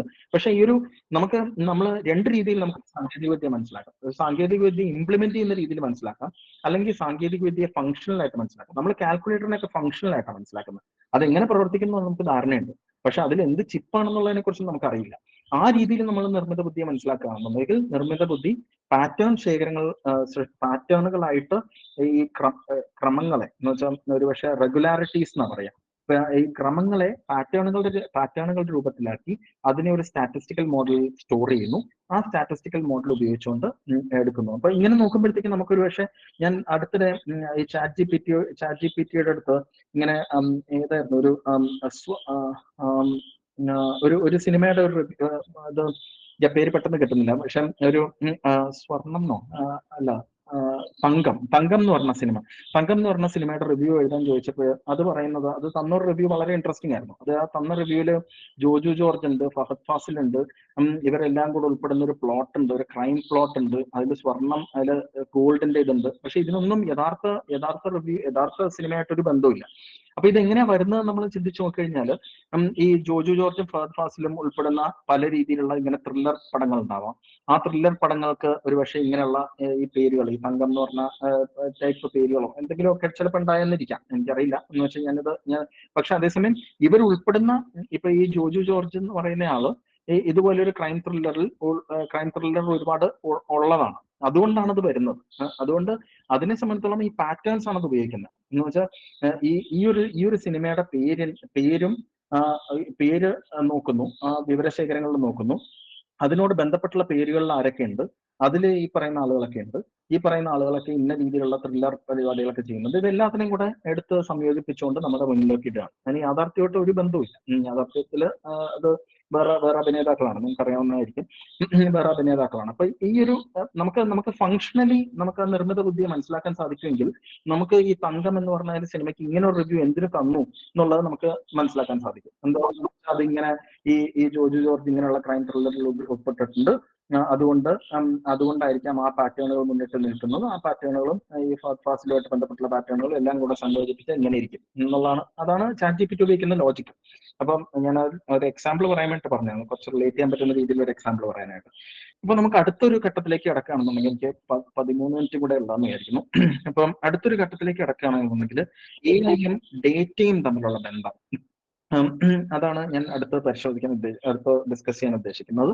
അപ്പം എഐയുടെ അകത്ത് 2 ഘടകങ്ങളുണ്ട്. ഈ വിവരാധിഷ്ഠിത നിർമ്മിത ബുദ്ധിയാണ് നമ്മൾ നോക്കുന്നത്. നമ്മൾ നേരത്തെ നിയമാവലി അനുസരിച്ചുള്ളതല്ല, ഇപ്പോഴുള്ള വിവരാധിഷ്ഠിത ഡേറ്റ ഡ്രിവൺ എഐ എന്ന് പറയുന്ന നിർമ്മിത ബുദ്ധിയുടെ ലോകം, ആ ഒരു മേഖലയാണ്. ആ ഒരു മേഖലയിൽ 2 തരത്തിലുള്ള ഇൻപുട്സ് ഉണ്ട്. ഈ ഡിസിഷനെ നിർണ്ണയിക്കുന്ന രീതിയിലുള്ള 2 തരത്തിലുള്ള ഇൻപുട്സ് ഉണ്ട്. ഒന്ന് വിവരശേഖരങ്ങളാണ്. ഒന്ന് ഈ ധാരാളം വിവരശേഖരങ്ങളുണ്ട്, ആ വിവരശേഖരങ്ങളിൽ അടങ്ങിയിട്ടുള്ള പാറ്റേണുകളാണ്. 2 ഏതു തരം പാറ്റേണുകൾ കണ്ടെത്തണം എന്നുള്ളത് അൽഗോരിതത്തിന്റെ രൂപത്തിൽ എഴുതിയിട്ടുള്ളതാണ്. ഇപ്പൊ ചില പാറ്റേണുകൾ കണ്ടെത്തണം എന്ന് പറഞ്ഞാൽ അത് കണ്ടെത്തും, വേറൊരു തരത്തിലുള്ളത് കണ്ടെത്തില്ല. അപ്പൊ ഈ 2 തരം ഇൻപുട്സ് ഉണ്ട്. ഒന്ന് വിവരശേഖരങ്ങൾ, രണ്ടാമത് അൽഗോരിതവും വിവരശേഖരവും കൂടെ ചേർന്നിട്ടാണ് ഈ ബിഹേവിയർ അല്ലെങ്കിൽ ഡിസിഷൻ മേക്കിംഗ് കൊണ്ടുവരുന്നത്. അപ്പൊ ഇതിൽ കഴിഞ്ഞൊരു 10-20 വർഷമായിട്ട് സംഭവിച്ചിട്ടുള്ള, അല്ലെങ്കിൽ 10 വർഷമായിട്ട് പ്രധാനമായിട്ട് സംഭവിച്ചിട്ടുള്ള ഒരു മാറ്റം എന്ന് വെച്ചാൽ, ഈ അൽഗോരിതത്തിന്റെ പ്രാധാന്യം താരതമ്യേന കുറഞ്ഞു വരിക എന്ന് വെച്ചാൽ ഒരു പ്രത്യേക അർത്ഥത്തിൽ കുറഞ്ഞു വരിക എന്നുള്ളതാണ്. കുറഞ്ഞു വരികയും വിവരശേഖരത്തിന്റെ പ്രാധാന്യം കൂടി വരികയും ചെയ്യുന്നുണ്ട്. നമ്മളൊരു 15 വർഷം മുമ്പുള്ള എഐയുമായിട്ട് ബന്ധപ്പെട്ടുള്ള കുറച്ച് പേപ്പറുകൾ എടുത്ത് നോക്കുകയാണെന്നുണ്ടെങ്കിൽ അതിൽ ഒരുപാട് തിയറം ഉണ്ടാവും, ഒരുപാട് പ്രൂഫ് ഉണ്ടാവും, ഒരുപാട് ഇങ്ങനെയുള്ള സാങ്കേതികമായിട്ടുള്ള കുറെ അംശങ്ങൾ ഉണ്ടാവും. പക്ഷെ ഇന്നത്തെ ആണെന്നുണ്ടെങ്കിൽ ആകെപ്പാട് ഒരു ആർക്കിടെക്ചർ ഡയഗ്രം എന്നാ പറയാ, ന്യൂറൽ നെറ്റ്വർക്ക്, ഇങ്ങനെയുള്ള കുറച്ച് സാങ്കേതിക വിദ്യകളുണ്ട്. ആ സാങ്കേതിക വിദ്യകളുടെ ഒരു ഉപരിഘടന അത് മാത്രമേ ഉള്ളൂ, അത് മാത്രം മതി. അതിനുശേഷം വിവരശേഖരങ്ങൾ ഇതിനെ ഫീഡ് ചെയ്ത് കൊടുത്തു കഴിഞ്ഞാൽ അതിനെ പ്രവർത്തിപ്പിക്കാൻ സാധിക്കും എന്നുള്ളതാണ്. അപ്പൊ ഈ അൽഗോരിതത്തിന്റെ പ്രാധാന്യം എന്നല്ല, പങ്ക് കുറഞ്ഞു വരികയും വിവരശേഖരങ്ങളുടെ പങ്ക് ഏറി വരികയും ചെയ്യുന്നുണ്ട്. അപ്പം ഇതാണ് ശരിക്കും നമ്മളിപ്പോ ചാറ്റ് ജി പി ടി എന്ന് പറഞ്ഞ സംഗതി നവംബർ 2022 വന്നത്. അപ്പൊ അന്നേരം നമ്മൾ എല്ലാവരും പറഞ്ഞിരുന്നു ഓപ്പൺ എഐ എന്ന് പറയുന്നത് വലിയൊരു എന്താ പറയാ, ഒരു സാങ്കേതിക ഔന്നത്യത്തിന്റെ ഒരു പ്രതീകമാണ്. 300-400 പരം എംപ്ലോയീസ് മാത്രമുള്ള ഒരു കമ്പനിക്ക് ഇത്രയും ചെയ്യാൻ കഴിഞ്ഞല്ലോ എന്നൊക്കെ പറഞ്ഞു. പക്ഷെ അതിനുശേഷം 4 മാസം കഴിഞ്ഞപ്പോൾ ഗൂഗിളിന്റെയും ഇതേപോലത്തെ സംഗതി വന്നിട്ടുണ്ട്. അതും ഏകദേശം സമാനമായിട്ടുള്ള രൂപത്തിൽ തന്നെയാണ് പ്രവർത്തിക്കുന്നത്. പക്ഷെ അതേസമയം യൂണിവേഴ്സിറ്റികളുടെ മേഖലയിൽ നിന്ന് ഇങ്ങനത്തെ വന്നിട്ടും ഇല്ല. അപ്പൊ അങ്ങനെ വരുമ്പോഴത്തേക്കും എന്താന്ന് വെച്ചാൽ ഈ വിവരശേഖരങ്ങൾ ശേഖരിക്കാനായിട്ട് ഗൂഗിളിന് സാധിക്കുന്നുണ്ട്. എന്ന് വെച്ചാൽ ഗൂഗിളിന്റെ അടുത്ത് ഓൾറെഡി കുറെ ഉണ്ട്, അതൊക്കെ എടുത്തിട്ട് ഇത് ചെയ്യാം. അപ്പോൾ വിവരശേഖരങ്ങളുടെ പങ്ക് വർദ്ധിക്കുമ്പോൾ കോർപ്പറേറ്റുകളുടെ ആധിപത്യവും വർദ്ധിക്കുന്നുണ്ട്. എന്താണെന്ന് വെച്ചാൽ ഇത്രയും ഡേറ്റ കളക്ട് ചെയ്യാനായിട്ട് യൂണിവേഴ്സിറ്റികൾക്കൊന്നും സാധ്യമല്ല. യൂണിവേഴ്സിറ്റികൾക്ക് അങ്ങനെ കാശ് മുടക്കി ഡേറ്റ കളക്ട് ചെയ്യാൻ സാധ്യമല്ല. ഗൂഗിളിന് കുറെ ഫ്രീ ആയിട്ട് കുറെ ഡേറ്റ കിട്ടുന്നുണ്ട്. ഓപ്പൺ എ ഐ ആണെന്നുണ്ടെങ്കിൽ കുറെ ഡേറ്റ പലപ്പോഴും കോപ്പിറൈറ്റഡ് മെറ്റീരിയൽ ഒക്കെ ഉപയോഗിക്കുന്നുണ്ടെന്ന് പറയുന്നുണ്ട്. അപ്പൊ ഇതൊരു ഇതൊരു ഒരു ഇൻട്രസ്റ്റിംഗ് ഫിനോമിനൻ ആണ്, ഒരു ഇൻട്രസ്റ്റിംഗ് മിക്സ് ഓഫ് ഫാക്ടേഴ്സ് ആണ്. എന്താന്ന് വെച്ചാൽ വിവരശേഖരങ്ങളുടെ പങ്ക് കയറി വരുന്നു, അൽഗോരിതങ്ങളുടെ പങ്ക് കുറഞ്ഞു വരുന്നു. ഈ അതുകൊണ്ട് തന്നെ സാങ്കേതികമായിട്ടുള്ള ഒരു പ്രിൻസിപ്പിൾനെസ് എന്ന് പറയുന്ന സംഗതി കുറഞ്ഞു വരുന്നു. അതിനോടൊപ്പം തന്നെ വിവരശേഖരങ്ങൾ ധാരാളമായി ശേഖരിക്കാൻ കഴിയുന്ന കോർപ്പറേറ്റുകളുടെ ആധിപത്യം നിർമ്മിത ബുദ്ധിയുടെ മേഖലയിൽ കൂടിക്കൂടി വരുന്നുണ്ട്. അപ്പം ഇവിടെ ഈ ഷിഫ്റ്റ്, അൽഗോരിതത്തിൽ നിന്ന് ഡേറ്റയിലോട്ടുള്ള ഷിഫ്റ്റ് എന്ന് പറയുമ്പോൾ അതിന് വേറെയും മാനങ്ങളുണ്ട്. ഒരു മാനം എന്ന് പറയുന്നത് ഈ ഡേറ്റ എന്ന് പറഞ്ഞാൽ സർവ്വപ്രധാനമാണ് എന്നുള്ള ഒരു അവസ്ഥ വരുന്നുണ്ട്. ഇവിടെ യുവൽ ഹരാരി എന്നൊക്കെ പറയുന്ന ഒരു ചരിത്രകാരൻ, അദ്ദേഹം പറയുന്നത് ഡേറ്റായിസം എന്നുള്ളതാണ് ഈ ലോകത്തിന്റെ ഈ കാലഘട്ടത്തിന്റെ ഒരു ഫിലോസഫി എന്നുള്ളതാണ്. അതാണ് അദ്ദേഹം പറയുന്നത്. ഡേറ്റായിസം എന്ന് പറഞ്ഞാൽ എന്താണ്? അദ്ദേഹം ക്യാരക്ടറൈസ് ചെയ്യുന്നത് ഡേറ്റായിസം എന്ന് പറഞ്ഞാൽ where flow of information holds supreme power എന്നുള്ളതാണ്. ഇൻഫർമേഷൻ മാത്രമല്ല, ഫ്ലോ ഓഫ് ഇൻഫർമേഷൻ എന്ന് വെച്ചാൽ ഇൻഫർമേഷന്റെ പ്രോസസ്സിങ്. ഫ്ലോ എന്ന് പറഞ്ഞാൽ നമുക്ക് അങ്ങനെയും വ്യാഖ്യാനിക്കാം, അങ്ങനെയാണ് വ്യാഖ്യാനിക്കേണ്ടതെന്നാണ് ഞാൻ കരുതുന്നത്. അപ്പോൾ ഇൻഫർമേഷൻ എടുക്കുക, ഇൻഫർമേഷനെ പ്രോസസ് ചെയ്യുന്നത് വർദ്ധിപ്പിക്കുക, പല രീതിയിലുള്ള പ്രോസസ്സിംഗ് ഉപയോഗിക്കുക. ഇൻഫർമേഷൻ ഒരിക്കലും ഐഡിൽ ആയിട്ടിരിക്കരുത്. ഇൻഫർമേഷൻ എപ്പോഴും പ്രോസസ് ചെയ്യപ്പെടുകയും മറ്റൊക്കെ ചെയ്തുകൊണ്ടിരിക്കണം. ഇങ്ങനെ സ്റ്റാറ്റിസ്റ്റിക്കൽ മോഡലുകൾ നിർമ്മിക്കുകയും മറ്റൊക്കെ ചെയ്തുകൊണ്ടിരിക്കണം. അപ്പം അങ്ങനെ ഈ അൽഗോരിതത്തിൽ നിന്ന് ഡേറ്റയിലോട്ട് മാറുമ്പോൾ ഈ ഡേറ്റ സർവ്വപ്രധാനമാണെന്നും എല്ലാം ഡേറ്റവൽക്കരിക്കണം എന്നും ഉള്ള ഒരു സംഗതി ഇവിടെ വരുന്നുണ്ട്. നമ്മളെ പലപ്പോഴും ചിത്രങ്ങളൊക്കെ എടുക്കുമ്പോൾ, ഫോട്ടോ ഒക്കെ എടുക്കുമ്പോൾ നമ്മൾ പലപ്പോഴും വിചാരിക്കുന്നത് ഒരു വർഷം കഴിഞ്ഞാൽ ഗൂഗിൾ ഫോട്ടോസ് എനിക്ക് മെമ്മറീസ് എന്ന് പറഞ്ഞ് കാണിച്ചു തന്നോളും എന്നാണ്. എന്ന് വെച്ചാൽ ഇതെല്ലാം ഗൂഗിളിലോട്ട് അപ്ലോഡ് ചെയ്ത് കഴിഞ്ഞാൽ ഗൂഗിൾ പണി ചെയ്തോളും എന്നുള്ളതാണ്. അപ്പൊ അവിടെയും നമ്മുടെ ഒരു ചിന്താഗതിയിൽ തന്നെ ഒരു ഡേറ്റായിസം എന്ന് പറയുന്ന ഒരു സംഗതി പ്രവർത്തിക്കുന്നുണ്ട്. അങ്ങനെ പ്രവർത്തിപ്പിക്കുന്നതാണ് എന്ന് വെച്ചാൽ നമ്മൾ സ്വാഭാവികമായിട്ട് ചെയ്യുന്നല്ലോ. നമുക്ക് പണ്ടും അറിയാമായിരുന്നു ശേഖരിച്ചു വെക്കാൻ, ആൽബങ്ങളിലും മറ്റുമൊക്കെ ആയിട്ട് ശേഖരിച്ചു വെക്കാൻ നമുക്ക് പണ്ടും അറിയാമായിരുന്നു. പക്ഷെ ഇവിടെ ഇപ്പൊ ഗൂഗിളിന് കൊടുക്കണം എന്നുള്ള ഒരു അവസ്ഥയിലോട്ട് എത്തിക്കുന്നു. അതവിടെ നിൽക്കട്ടെ. അപ്പൊ ഗൂഗിളിനെ പോലുള്ള ഇവർക്ക് അല്ലെങ്കിൽ ഫേസ്ബുക്കിനെ പോലുള്ളവർക്ക് ഈ ഡേറ്റ പരമാവധി കളക്ട് ചെയ്യാനുള്ള ഒരു പ്രേരണ വരുന്നുണ്ട്. ആ പ്രേരണ അവര് പലപ്പോഴും ഉപയോഗിക്കുന്നത് ബിഹേവിയറൽ ഡേറ്റ കളക്ട് ചെയ്യുക എന്ന് വെച്ചാൽ മനുഷ്യന്റെ എല്ലാ പ്രവൃത്തിയും ഡേറ്റാവൽക്കരിക്കുക എന്നുള്ള ഒരു സംഗതി. ഇപ്പൊ ഈ സുസന്ന സുബോഫ് എന്ന് പറയുന്ന ഒരു ഗവേഷക ചെയ്തിട്ടുള്ള ഒരു പുസ്തകം എന്ന് പറഞ്ഞാൽ സർവൈലൻസ് ക്യാപിറ്റലിസം എന്നുള്ളതാണ്. അതിനെ ഒരുപക്ഷെ ക്യാപിറ്റലിസം എന്ന് തന്നെ പറയാം, ക്യാപിറ്റലിസം ത്രൂ സർവൈലൻസ്. മനുഷ്യന്റെ എല്ലാ കാര്യങ്ങളെയും ഡേറ്റാവൽക്കരിച്ചുകൊണ്ട് അതിനെ ഒരു മൂലധന പ്രക്രിയയിലേക്ക് ഉൾച്ചേർക്കുക എന്നുള്ളതാണ് സർവൈലൻസ് ക്യാപിറ്റലിസം എന്ന് പറയുന്നത്. അപ്പം അതേപോലെ തന്നെ ഫേസ്ബുക്കിലും മറ്റുമൊക്കെ നമ്മൾ വാട്സാപ്പ് ഉപയോഗിക്കുന്നവരാണെന്നുണ്ടെങ്കിൽ വാട്സാപ്പ് കഴിഞ്ഞൊരു 1.5 വർഷത്തിനിടയ്ക്കാണ് ഈ ഓരോ മെസ്സേജിനെയും ഒന്ന് ക്ലിക്ക് ചെയ്ത് കഴിഞ്ഞാൽ അതിൽ ഇമോജീസ് കാണിക്കും, 3-4 ഇമോജീസ് കാണിക്കും. പരമാവധി ഡേറ്റ സൃഷ്ടിക്കുക, നമ്മളെ കൊണ്ട് എങ്ങനെയെങ്കിലുമൊക്കെ ഡേറ്റ സൃഷ്ടിപ്പിക്കുക എന്നുള്ളതാണ്. നമുക്ക് ഇഷ്ടപ്പെട്ടോ ഇല്ലേ എന്നുള്ളത് പറയുക, നമ്മളെ ഇഷ്ടപ്പെട്ടോ ഇല്ലേ എന്നുള്ളത് നമ്മൾ മനസ്സിലാക്കിയാൽ മാത്രം പോലെ അവരെ അറിയിക്കണം. എന്നാൽ മാത്രമേ അവർക്ക് ആ ഡേറ്റ ഉപയോഗിച്ചുകൊണ്ട് മറ്റ് പ്രയോജനം ഉള്ളൂ എന്നുള്ളതാണ് അവിടെ ചെയ്യുന്നത്. അപ്പൊ ഇതിനെ എല്ലാത്തിനെയും ആശ്രയിക്കുന്ന ഡേറ്റയാണ്. ഈ ഡേറ്റ എല്ലാം സൃഷ്ടിക്കുന്നത് മനുഷ്യരും ആണ്. അവിടെയാണ് അതിന്റെ ഒരു പ്രാധാന്യം. നമുക്ക് ബാബേജിന്റെ നേരത്തെയുള്ള സംഗതിയായിട്ട് വേണേൽ തട്ടിച്ചും വേണേൽ വായിക്കാം. ബാബേജ് നേരത്തെ പറയുന്നത് സാങ്കേതികവിദ്യയുടെ കർത്തൃത്വം തൊഴിലാളിക്കാണ് എന്ന് പറയുന്ന പോലെ തന്നെ ഇവിടെ വിവരാധിഷ്ഠിത നിർമ്മിത ബുദ്ധിയുടെ കർത്തൃത്വം ബഹുജനങ്ങളാണ് ഈ ഡേറ്റ സൃഷ്ടിക്കുന്നത്. ബിഗ് ഡേറ്റ ഈസ് പീപ്പിൾ എന്ന് പറയുന്ന ഒരു ലേഖനമുണ്ട്, എയോൺ എന്ന് പറയുന്ന ഒരു ഇതില്. അതിലവര് എഴുതിയിട്ടുള്ള എന്റെ രചയിതാവ് വളരെ കൃത്യമായിട്ട് പറയുന്നുണ്ട്, നമ്മൾ മനുഷ്യരാണ് ഈ ഡേറ്റയൊക്കെ കൊടുക്കുന്നത്. ഈ ഡേറ്റ ഉപയോഗിച്ചാണ് അവര് ഈ ഡേറ്റയുടെ പ്രാധാന്യമാണ് വർദ്ധിച്ചു നിൽക്കുന്നത്. അൽഗോരിതത്തിന്റെ പ്രാധാന്യം കുറവാണ് എന്ന് വെച്ചാൽ ഒരു ആപേക്ഷികമായിട്ട് പറയാണ്. അപ്പൊ അങ്ങനെ വരുമ്പോൾ ബിഗ് ഡേറ്റ ഈസ് പീപ്പിൾ എന്നുണ്ടെങ്കിൽ നമ്മൾ കൊടുക്കുന്ന ഡേറ്റയെ ഉപയോഗിച്ചുകൊണ്ട് കോർപ്പറേറ്റുകൾ ലാഭം കൊയ്യുന്നു എന്നുള്ളൊരവസ്ഥയാണ് ഈ ഇന്നത്തെ നിർമ്മിത ബുദ്ധിയുടെ ഒരു ട്രെൻഡ് എത്തി നിൽക്കുന്നത്. അപ്പൊ ഞാൻ ഒരു അവസാനത്തെ ഒരു സെഗ്മെന്റ് അതും കൂടെ പറഞ്ഞിട്ട് ഞാൻ നിർത്താം എന്ന് കരുതുന്നു. അത് ഈ മൂല്യം നിർമ്മിക്കുന്ന അധ്വാനം എന്നുള്ളതിനെ കുറിച്ചുള്ളതാണ്. നമ്മൾ ഈ നിർമ്മിത ബുദ്ധി സാങ്കേതിക വിദ്യ പലരും പറയുന്നത് ഒരു ഗുണപരമായ മാറ്റമാണ്. നേരത്തെയുള്ള സാങ്കേതിക വിദ്യകൾ പോലെയല്ല, ഇതൊരു ട്രാൻസ്ഫോർമേഷനാണ്, ട്രാൻസ്ഫോർമേറ്റീവ് ചേഞ്ച് ആണ്. പലരും പറയുന്നത് എന്താ അഗ്രികൾച്ചറൽ ഈ ഇതുണ്ടല്ലോ, തീ കണ്ടെത്തി, അല്ലെങ്കിൽ തീ എന്ന് പറയുന്ന സംഗതി കണ്ടെത്തി, അത് വലിയൊരു പ്രധാനപ്പെട്ട ഇൻവെൻഷനാണ്. അതുപോലെ തന്നെയാണ് നിർമ്മിത ബുദ്ധി. അത് അതിനുശേഷവും മുൻപും പിൻപും എന്നുള്ളൊരു കാലം എന്ന് പറയുന്നത് വളരെ അന്തരമാണ്. ഇതൊരു സ്റ്റെപ്പ് ചേഞ്ച് ആണ് എന്ന് പറയുന്നത്. അപ്പം അതിനെക്കുറിച്ച് പലർക്കും പല അഭിപ്രായങ്ങൾ ഉണ്ടാവുമായിരിക്കും. അപ്പം പക്ഷെ അവിടെ ഇവിടെ ഒരു രീതിയിൽ അതൊരു ഗുണപരമായിട്ടുള്ള ട്രാൻസ്ഫോർമേഷൻ ആണെന്നുള്ളതാണ് ഞാൻ ഇവിടെ പറയാൻ ഉദ്ദേശിക്കുന്നത്. അതിൽ എന്താന്ന് വെച്ചാൽ നമുക്ക് പലപ്പോഴും സാങ്കേതിക വിദ്യയുടെ മേഖലകളിൽ ഒരു രേഖീയത നമ്മൾ മനസ്സിൽ കാണുന്നുണ്ട്. രേഖീയത എന്ന് വെച്ചാൽ ലീനിയാരിറ്റി എപ്പോഴും മോണോട്ടോണിക്കലി ഇംപ്രൂവ് ചെയ്തുകൊണ്ടിരിക്കും. നമ്മൾ ഈ കഴിഞ്ഞ ദിവസം ഒരു പ്ലെയിൻ, കഴിഞ്ഞ നൂറ്റാണ്ടിൽ ഒരു പ്ലെയിൻ എങ്ങനെ നിർമ്മിക്കണം എന്നുള്ള കണ്ടെത്തൽ നേടുക.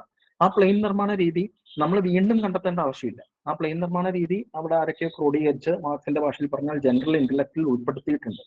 അതിനിപ്പോ വീണ്ടും കണ്ടെത്തേണ്ട ആവശ്യമില്ല. അതുപോലെ തന്നെ വീൽ എന്ന് പറയുന്ന സംഗതി നമ്മൾ വീണ്ടും കണ്ടെത്തേണ്ട ആവശ്യമില്ല. അത് എവിടെയൊക്കെയോ അതിന്റെ വിജ്ഞാനമൊക്കെ രേഖപ്പെടുത്തി വെച്ചിട്ടുണ്ട്.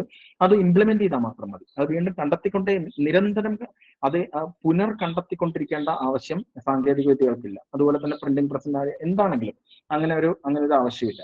അത് എന്ന് വെച്ചാൽ മറ്റു രീതിയിലുള്ള മാറ്റങ്ങൾ വന്നില്ലെങ്കിൽ കേട്ടോ. എന്ന് വെച്ചാൽ ചില കാര്യങ്ങളൊക്കെ ഒരുപക്ഷെ അന്തരീക്ഷത്തിന്റെ ഒരു ഊഷ്മാവിനെ എന്തെങ്കിലുമൊക്കെ ആയിട്ട് ബന്ധപ്പെടുത്തിയിട്ടുള്ള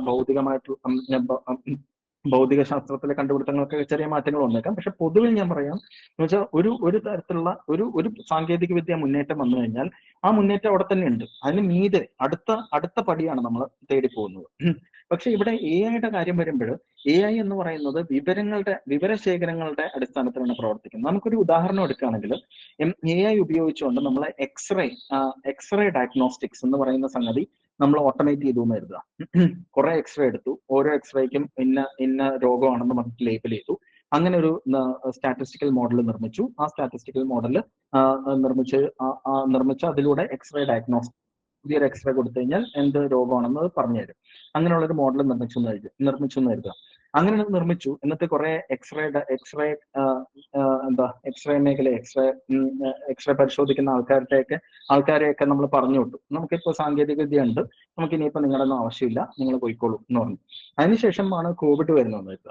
കോവിഡ് വന്നു കഴിഞ്ഞാൽ ഇതിൽ പുതിയ തരത്തിലുള്ള മാറ്റങ്ങളാണ്. ഒരുപക്ഷെ എനിക്ക് മെഡിക്കൽ മേഖലയെ കുറിച്ച് വലിയ പരിജ്ഞാനമില്ല, ഞാൻ ഒരു ഹൈ ലെവലിൽ പറയാണ്.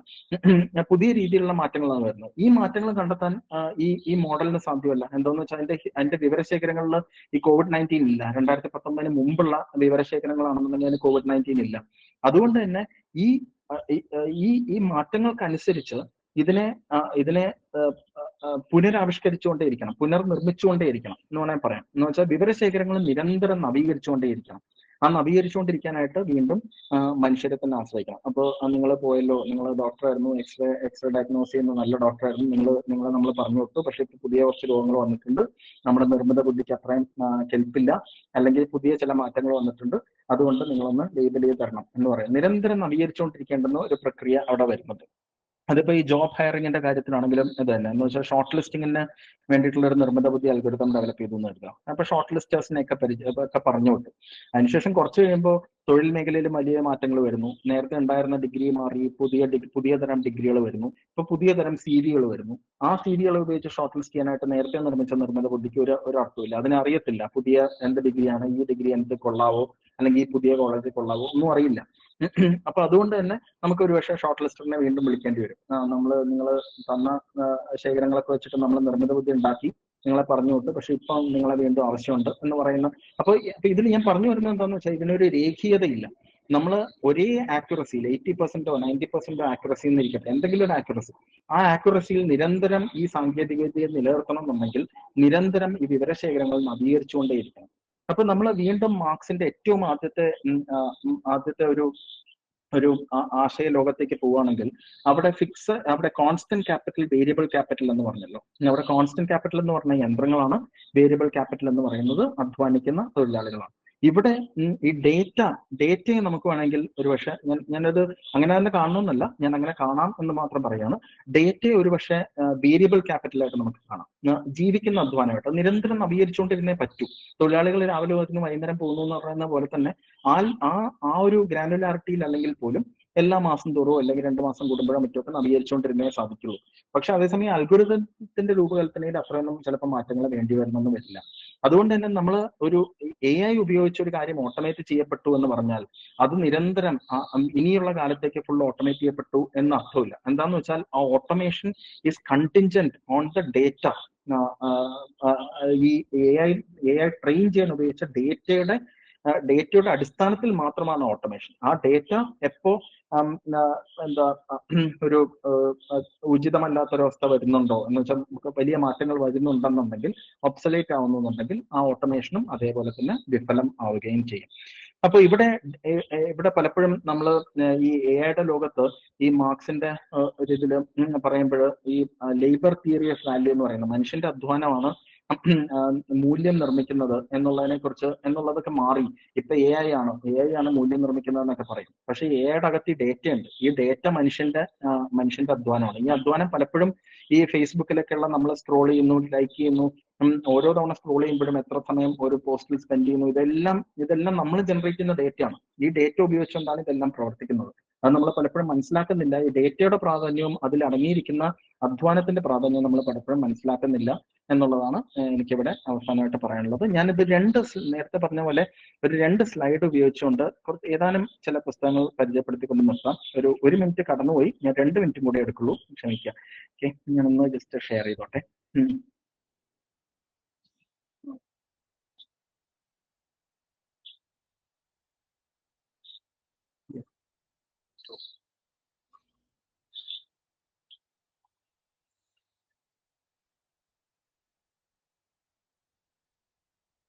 ഓക്കെ, ഇത് ഇവിടെ കാണാവുന്ന വരുന്നു. ഇവിടെ ഇടതുവശം വന്നിട്ടുള്ളത് ജൂണിൽ പ്രസിദ്ധീകരിച്ച ചിന്ത പബ്ലിഷേഴ്സിന്റെ ഒരു പുസ്തകമാണ്, ചിന്തിക്കുന്ന യന്ത്രം എന്ന് പറയുന്ന ഒരു പുസ്തകം.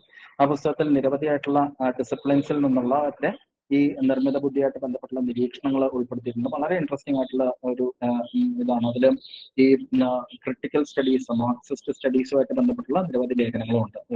പ്രധാനമായിട്ട് TV മധുവിന്റെ ലേഖനവും KN ഗണേഷിന്റെ ലേഖനവും ഒക്കെ അത്തരം ലേഖനങ്ങളിലുള്ളതാണ്. രണ്ടാമത്തത് എൻ്റെ ഒരു കഴിഞ്ഞ വർഷം DC ബുക്സ് പ്രസിദ്ധീകരിച്ച ഒരു പുസ്തകമാണ്. അതിൽ ഞാനിപ്പോൾ പറഞ്ഞ പല കാര്യങ്ങളുടെയും ഒരു വേറൊരു രീതിയിലുള്ള കുറച്ച് കാര്യങ്ങൾ, നിർമ്മിത ബുദ്ധികാലത്തെ സാമൂഹിക രാഷ്ട്രീയ ജീവിതം എന്നുള്ളൊരു പുസ്തകമാണ്. പിന്നെ 3 പുസ്തകം ഈ നിരവധിയായിട്ടുള്ള ഈ AI വിമർശിക്കുന്ന രീതിയിലുള്ള പുസ്തകങ്ങൾ ഉണ്ടെങ്കിലും അതെല്ലാം തന്നെ ഒരു ലിബറൽ ടെർമിനോളജി ഉപയോഗിച്ചുകൊണ്ടാണ്. ക്രിട്ടിക്കൽ സ്റ്റഡീസിന്റെയോ മാർക്സിസ്റ്റ് സ്റ്റഡീസിന്റെയോ ടെർമിനോളജികൾ ഉപയോഗിച്ചിട്ടുള്ള പുസ്തകങ്ങൾ, ടെർമിനോളജി മാത്രമല്ല ആ രീതിശാസ്ത്രം ഉപയോഗിച്ചിട്ടുള്ള പുസ്തകങ്ങൾ വളരെ തുച്ഛമാണ്. പക്ഷെ ഈ 3 പുസ്തകങ്ങൾ അത്തരത്തിൽപ്പെട്ടവയാണ്. അതിലൊന്ന് റെസിസ്റ്റിംഗ് AI എന്ന് പറയുന്ന ഒരു പുസ്തകം. ഇത് 2022 മറ്റോ ഒന്നാണ്. Anti fascist approach to artificial intelligence. രണ്ടാമത്തെ പുസ്തകം മാറ്റിയോ പാസ്കിനെല്ലി, അദ്ദേഹത്തിന്റെ 2023 ഡിസംബറിൽ വന്ന ഒരു പുസ്തകമാണ്, social history of artificial intelligence. അതിൽ ഐ ഓഫ് ദ മാസ്റ്റർ എന്നുള്ളത്, ഇത് സർവൈലൻസിന്റെയും ഈ വിവര കേന്ദ്രീകരണത്തിന്റെയൊക്കെ രാഷ്ട്രീയത്തിനെ വളരെ ഭംഗിയായിട്ട് അതിൽ അവതരിപ്പിച്ചിട്ടുണ്ട്. മൂന്നാമത്തെ പുസ്തകം ഇൻഹ്യൂമൻ പവർ എന്നുള്ളതാണ്. അതിലെ ജെയിംസ് സ്റ്റെയിൻഹോഫ് ഡബ്ലിനിലുള്ള എൻ്റെ ഒരു കൊളാബറേറ്ററും കൂടിയാണ്, artificial intelligence and the future of capitalism എന്നുള്ള ഒരു പുസ്തകം. അപ്പോൾ ഈ പുസ്തകങ്ങൾ പലപ്പോഴും ഈ മേഖലയിലുള്ള തുടർ വായനയ്ക്ക് ഒരുപക്ഷെ ഉപകാരപ്പെട്ടേക്കും എന്നുള്ളതിലേക്ക് ഞാനത് ഷെയർ ചെയ്യണം. അപ്പോൾ ഇതും കൊണ്ട് ഞാൻ സ്റ്റോപ്പ് ഷെയറിങ് നടത്തുന്നു. ഓക്കെ, അപ്പോൾ നമുക്കൊരു പക്ഷേ അടുത്ത ഘട്ടത്തിലേക്ക് ചോദ്യങ്ങളിലേക്കോ മറ്റോ കിടക്കാവുന്നതാണ്.